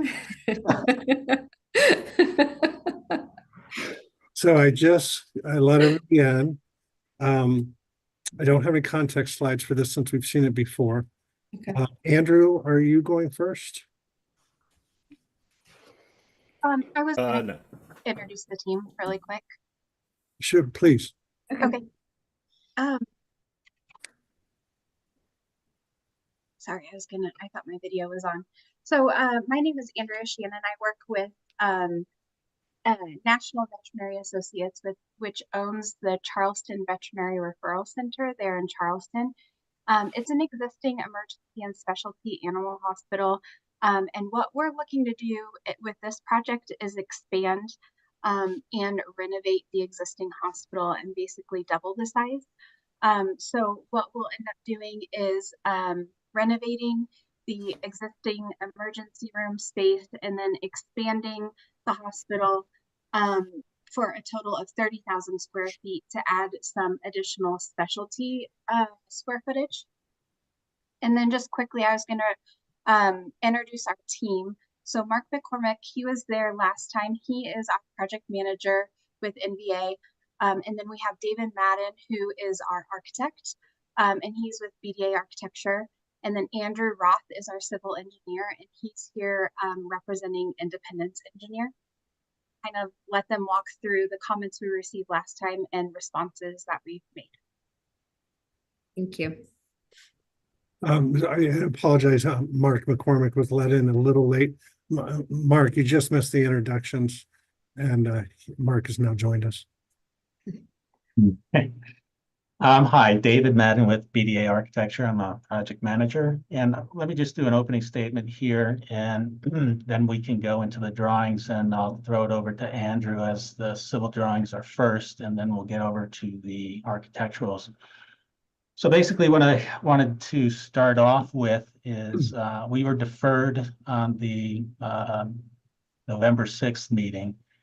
And we did hear those comments, and first of all, we recognize those concerns. And secondly, our full team is in agreement with the comments that the addition, the overall massing of the addition needed to be addressed. And so what you'll see in this presentation is plans, elevations, and renderings that do reflect those comments. So basically what we were able to do with that massing is lower the entire roof, or most of the roof of the addition, by 2 feet. We were also able to take the north and south perimeters and lower them as much as 6 feet to give a better scale, overall scale of the building. And what this does is allow the main building to remain the focus, because that'll continue to be the public entrance and identity of the building. So the new addition will be lower, it has better mass. And some other things we were able to do is increase window sizes along the north side, add some protrusions and columns, so we start to create some depth and shadow lines. And we're also able to use more of the brick and limestone veneer that we see in existing, carry that over more into the addition. So that's basic opening remarks here. I see David's already jumped to the architecturals there. But let me give Andrew a chance to address any of the civil comments from that November meeting. And if he wants to, we can start at the beginning of the civil drawings and then go through. Yes, and Andrew, if you could let me know when to advance the slides. Okay. Yep, I'm Andrew Roth with Independence Engineering. The largest comment was comment 13 with the massing, restudy the massing, which will go into more detail. Is there a particular slide I should be on? Just the site plan, S300, I believe, or C300.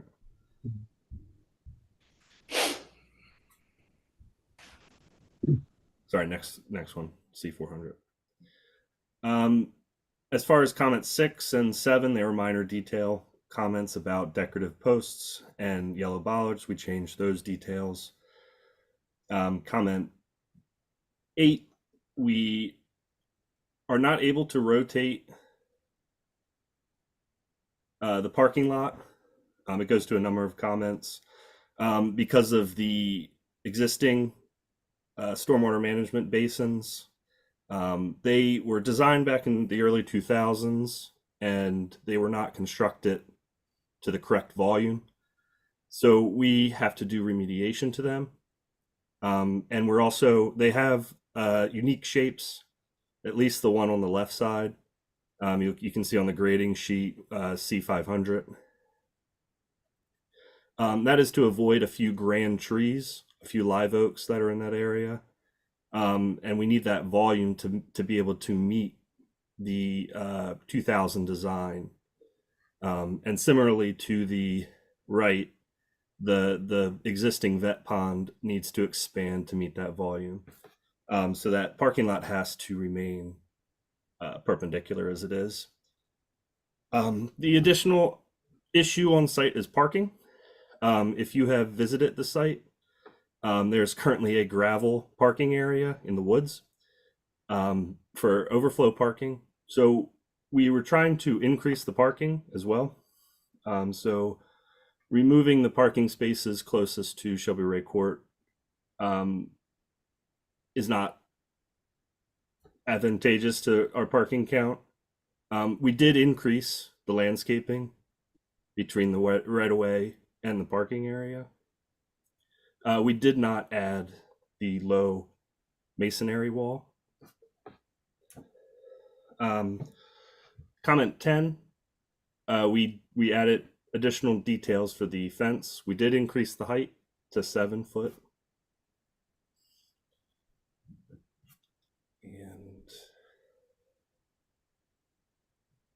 And comment 12, we did look at landscape screening on the side of the MRI trailer.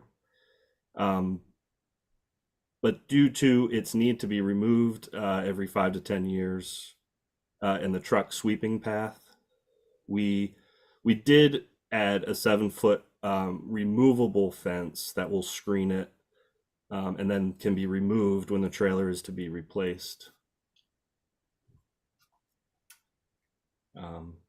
I believe that addresses all of the site plan related comments. So I'll give it back to David. Okay, David, if you can go to AS 101.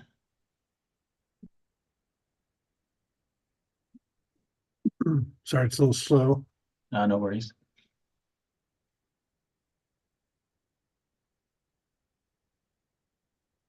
Okay, so 101. Yeah, that's it. And this is similar to the civil plans. You see the existing building on your right, the east side, and the renovation, which is pretty much the same size, or I'm sorry, the addition on the left side. Next sheet shows the demolition plan, the extent of interior demolition of the building with some openings on the north side. Minor openings to the existing shell. Next sheet shows the overall floor plan with, again, the renovated area on the top. On the bottom is the proposed addition. And you'll note the main existing lobby in the existing building will remain the public entrance, and we've created a lobby in the addition, but that is mostly going to be accessed through the main lobby, not necessarily through the new entrance we created. That new entrance will mostly actually be used as an exit for those people coming out of the exam rooms and procedures in the new addition. And also, please note that there is no distinction between cats and dogs. One side isn't dogs, one side isn't cats. They're all integrated, even though we have a separate feline area in a new addition. That basically is for trying to keep cats away from loud barking dogs that'll probably or could be loud in that main entry area. Next sheet shows, next two sheets shows enlarged plans. And 102, we'll see on the proposed addition where we've started to add those columns and protrusions at the exterior walls to start to create some of those shadow lines, some of the depth that will be needed to break up the massing from what the original design was. 107, we'll see the roof plan. Whereas we had a single roof for the proposed addition previously, we now have distinct levels that breaks up the massing again. And on the north and south side, as I previously mentioned, we were able to drop those down to about 6 feet. So that really helps with the building scale. And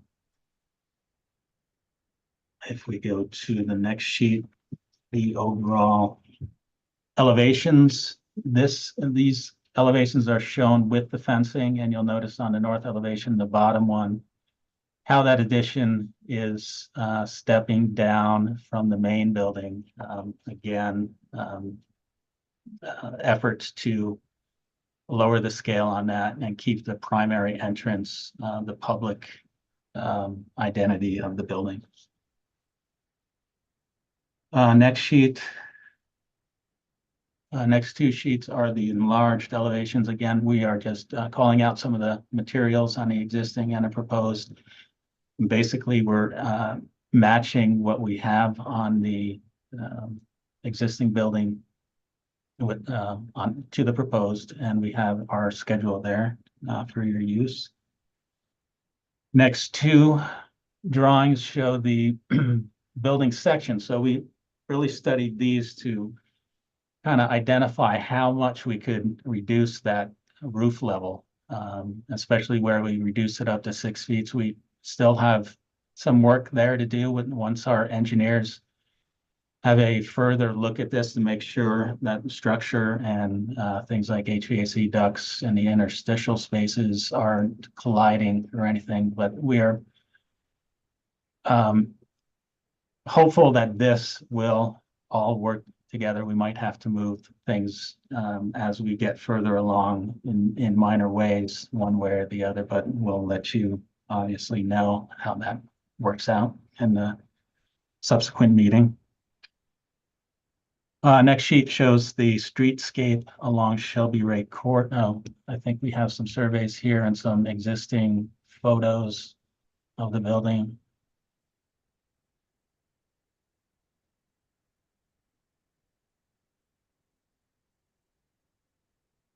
Streetscape along Shelby Ray Court, from Mariatter all the way to Goodwill Way. And as you can see in the elevations, even though the building footprint is large, the average height, I wouldn't say is larger than the average height on some of the other buildings along that street. Next sheet shows the streetscape along Glen McConnell. And basically what this is showing is that 35-foot buffer is doing its job in screening the buildings. These are taken, I think, before the street was widened. So you still have all those trees that will help 35-foot buffer to hide and screen that addition as well as the other buildings. Next sheet shows the existing exterior materials with details of the thin brick veneer, the simulated limestone, the aluminum storefronts, precast panels, window trim, and metal coping, all of which we will take over to the addition and match. And the final 4 sheets are the exterior renovations. The first 2 sheets show it without fencing, the last 2 with fencing, so you can kind of see what's behind things and then how the fencing has helped screening. And so basically what these are showing is the improved massing of the structure, the lower profile of the addition, and the enhanced building aesthetics that we've added. So I'll open it up for questions. Thank you. Any board questions for the applicant? I have a question. Looking at the floor plan with the addition, I appreciate how you said that the new addition where the feline waiting and the lobby are shown aren't intended to show any significance over the existing lobby, but it looks like it's actually pushed out further in that area, and there's the 2 columns, and it's a enclosed area. I mean, it looks like it's a good 10 feet. I was just wondering why would you do that architecturally, and is there a reason that you did it? I mean, I would almost suggest a recess there instead of pushing it out if you want it to be less prominent. Yeah, good question. We were struggling with how, as we were looking at the massing, and that was one thing that first came about, was how to reflect greater differentiations between the different areas. And even though it's an exit, we thought a door being there, popping that out, would help with the scale, with the massing. So basically that's the reason for doing it. Obviously, we're going to have to put signage up there to direct people to the correct entrance, because it does or could be mistaken for a main entrance. If we study this more and allow it to bring it down a little bit in scale, push it in, we would definitely like to explore that. Thank you. Any other board questions? Did you explore any other exterior building materials other than trying to match the existing? Just curious. No, we didn't want to bring, again, attention to different material, different aesthetic. We tried to keep the same aesthetic, but have a lower profile. So no, I don't think we looked at any other materials. Okay.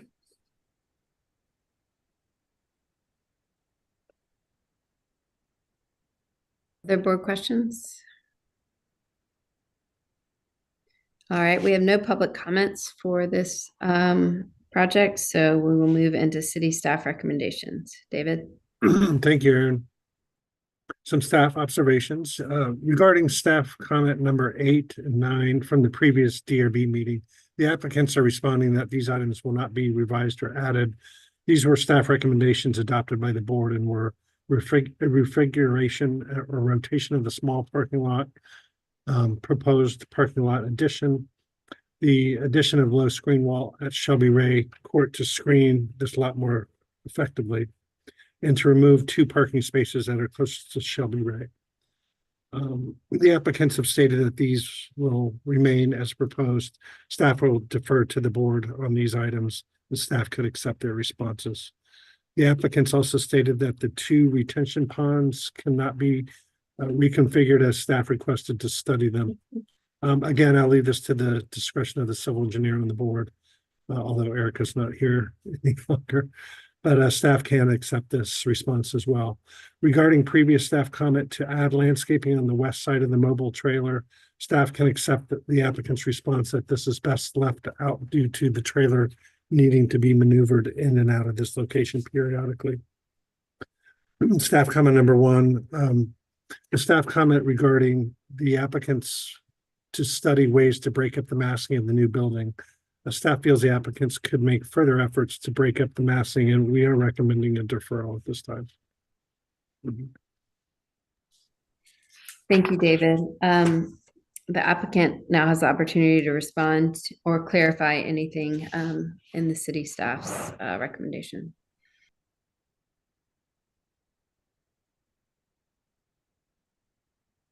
You want to go first, David? Yeah, I was just thinking about the comment on the building massing. We can definitely take another look at that.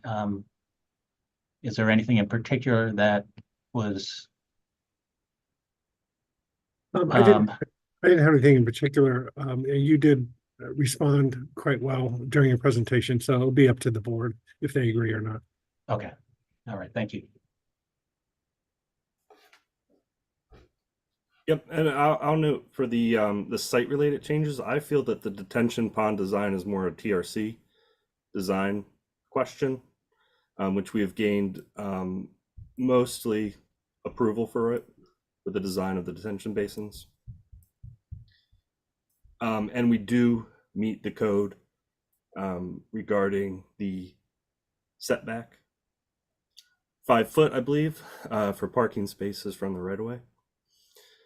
So I feel that it is code compliant in that regard. Okay, thank you. Thank you. Any other responses to staff comments? If not, we'll move into board discussion and a motion. Madam Chair, can I ask David a question? Sure. David Meeks. David, have they gotten they've gotten full TRC approval for this? That would be a question for the applicant. I don't believe they ever have full TRC approval at this point. Well, I guess I'm just asking. Some of the responses sounded like I don't know, like a 7-foot fence. Does zoning allow a 7-foot fence in the city of Charleston? I believe they do. They do. Okay. And if not, it'll be worked out at TRC still. Gotcha. Okay, that was my question. Yeah. Me personally, I agree with staff. about the massing, and that was kind of the question I was asking you, David, the applicant. I feel like, you know, where the two buildings come together, the existing and the new, you know, you could potentially have a recess there. Maybe it is a different material. It's such a large mass that, you know, if you had a separation and then something else next to the addition, you know, if it's a more glass or different material that delineates the old from the new, I think that would help break up such a large mass, and you wouldn't have to say entry here. It would architecturally speak that this is the main entrance because it's proud and everything else is set back, or it's a different material, so it's easy to see. And I think that would help around that addition too. I personally think a different material, or looking at a different material with that big of a mass could help with your massing. I appreciate that you've lowered the addition, but I think studying the how the masses relate to the different materials that you're using would be a good study. I don't know if thin brick and EIFS and thin concrete block is the answer. You know, potentially look at a different material with more glazing, especially on that main entrance side and the Glen McConnell side. But that's my feeling. I'll leave the landscape and other comments up to everybody else. Thank you.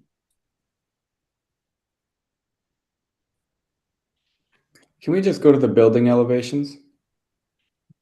Sure.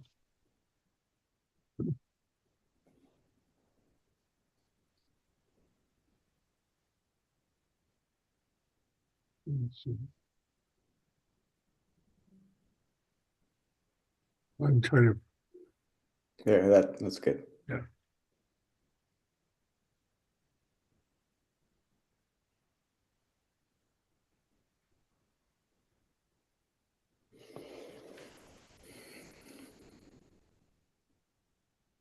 Yeah, I think I agree with most of what Ben said. I don't have as big of an issue with it's not like it's a historic building that's being added onto and we want it to be subservient or anything.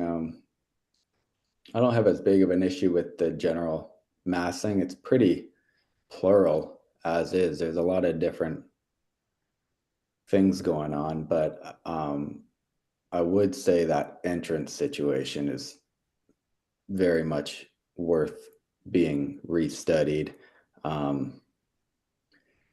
It's like, why do something with signage when you could just do it with the architecture? That would be my biggest thing. Materials, again,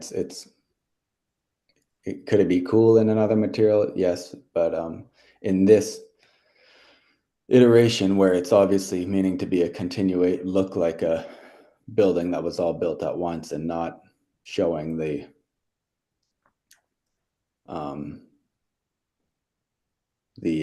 development of the building itself over time. I don't have a particular issue with that. It would just be the entrance for me.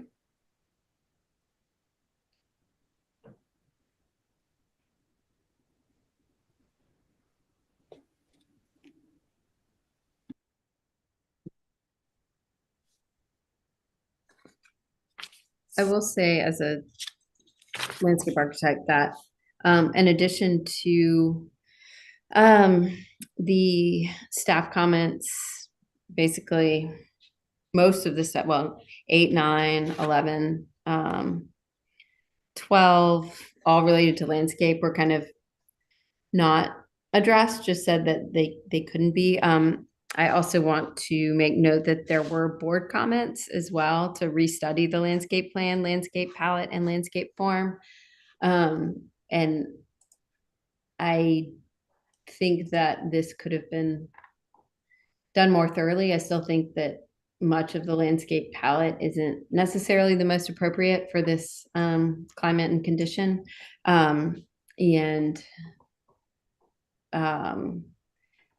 I don't think that portion of our comments has been sufficiently addressed. at this time.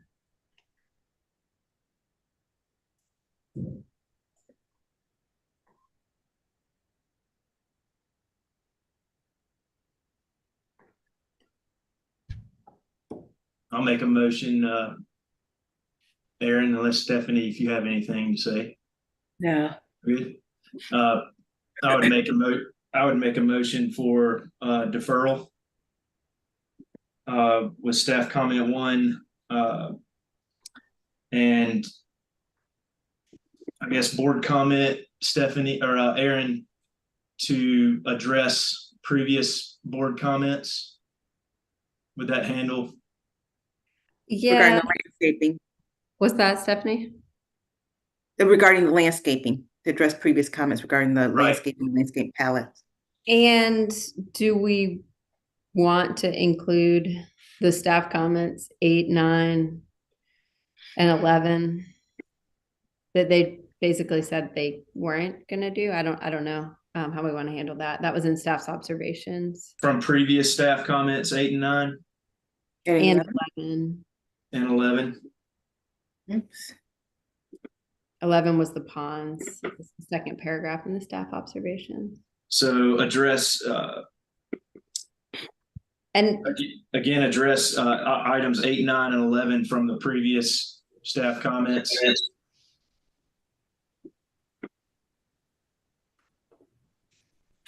I mean, I don't know. I'm curious other board members' thoughts. I don't know that we necessarily need them to address them all, but I feel like maybe they deserve a little more study since they were all. I guess that was part of my question with TRC approval. If the TRC says you can't rotate the parking lot because they have to make the detention ponds larger, then we really can't address the item that says to rotate the parking lot. And my thought on that was that I could accept what they were saying about the rotation of the pond, given the previous design and their explanation. But there's some other, like if they couldn't rotate, they asked for a low masonry screen wall and they said no, they weren't doing that. Yeah, that I would still like to see. And that was part of comment 8. They were recommended removing 2 parking spaces and increasing landscaping if they could not change the orientation, and that wasn't provided, correct? Correct. So there were, for 8 and 9, there were options. If you can't do this, do this. And basically the response was to not do either, I think, in both. Right. So maybe we just say address those comments. Address comments 8 and 9. 8, 9, and 11, right? 8, 9, and 11, and board comments. And I would add to the board comment to restudy the entrance to the feline or the exit from the feline lobby. I'll leave that up to the architect to how he wants to restudy, but the intent would be that it's not a prominent architectural statement on that facade. So Ben, do you mind just repeating that whole motion? I would just say went on some tangents. To write it down, I would just say restudy the feline exit / entrance. Oh, I meant the whole motion because I know we kind of went. Okay. Make a motion for deferral with staff comment 1, and for the applicant to respond again to the previous comment 8, 9, and 11. Previous staff comments 8, 9, and 11.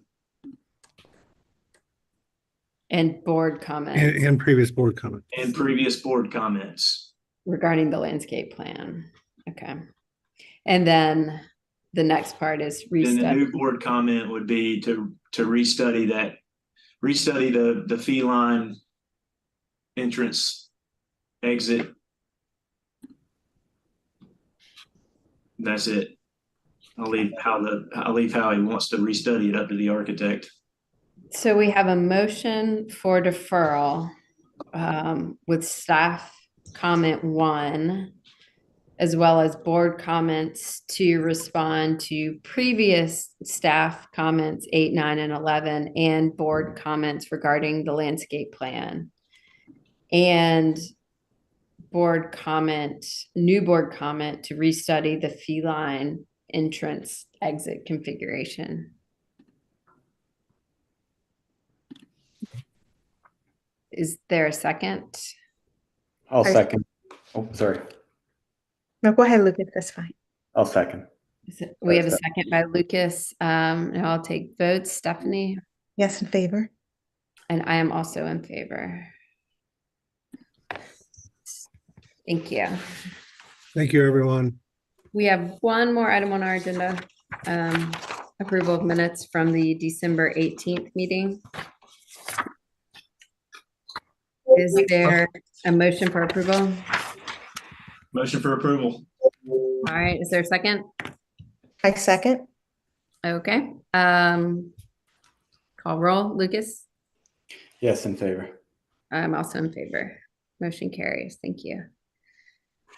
All right. Awesome. Thanks, guys. All right. Welcome, BD. This is BD's first meeting, right? For the year? Edie, are you on here? Yes, I am. Oh, I'm yeah. listening to the whole Right. thing. Yeah. Welcome to Welcome, BD. Your Thanks. the first meeting was a disaster, and I apologize. Listen, David, that was awesome, man. it does not compare to BAR small last week, which was my first meeting when somebody brought in 8-foot termite-ridden timbers into the public meeting space. And then when the next applicant started vacuuming him with a stick, like a vacuum. So nice. this, relatively speaking, was mild. David, sorry about the technological glitches. I know that was frustrating for you. Yes. So just to explain what was happening, I still. David, are we still We live are. streaming? Oh, thank you. So you may want to officially end the meeting so you can stop live streaming, Yes, thank you so recording. That's no problem. Yes, thank you for the reminder. Hang on 1 second.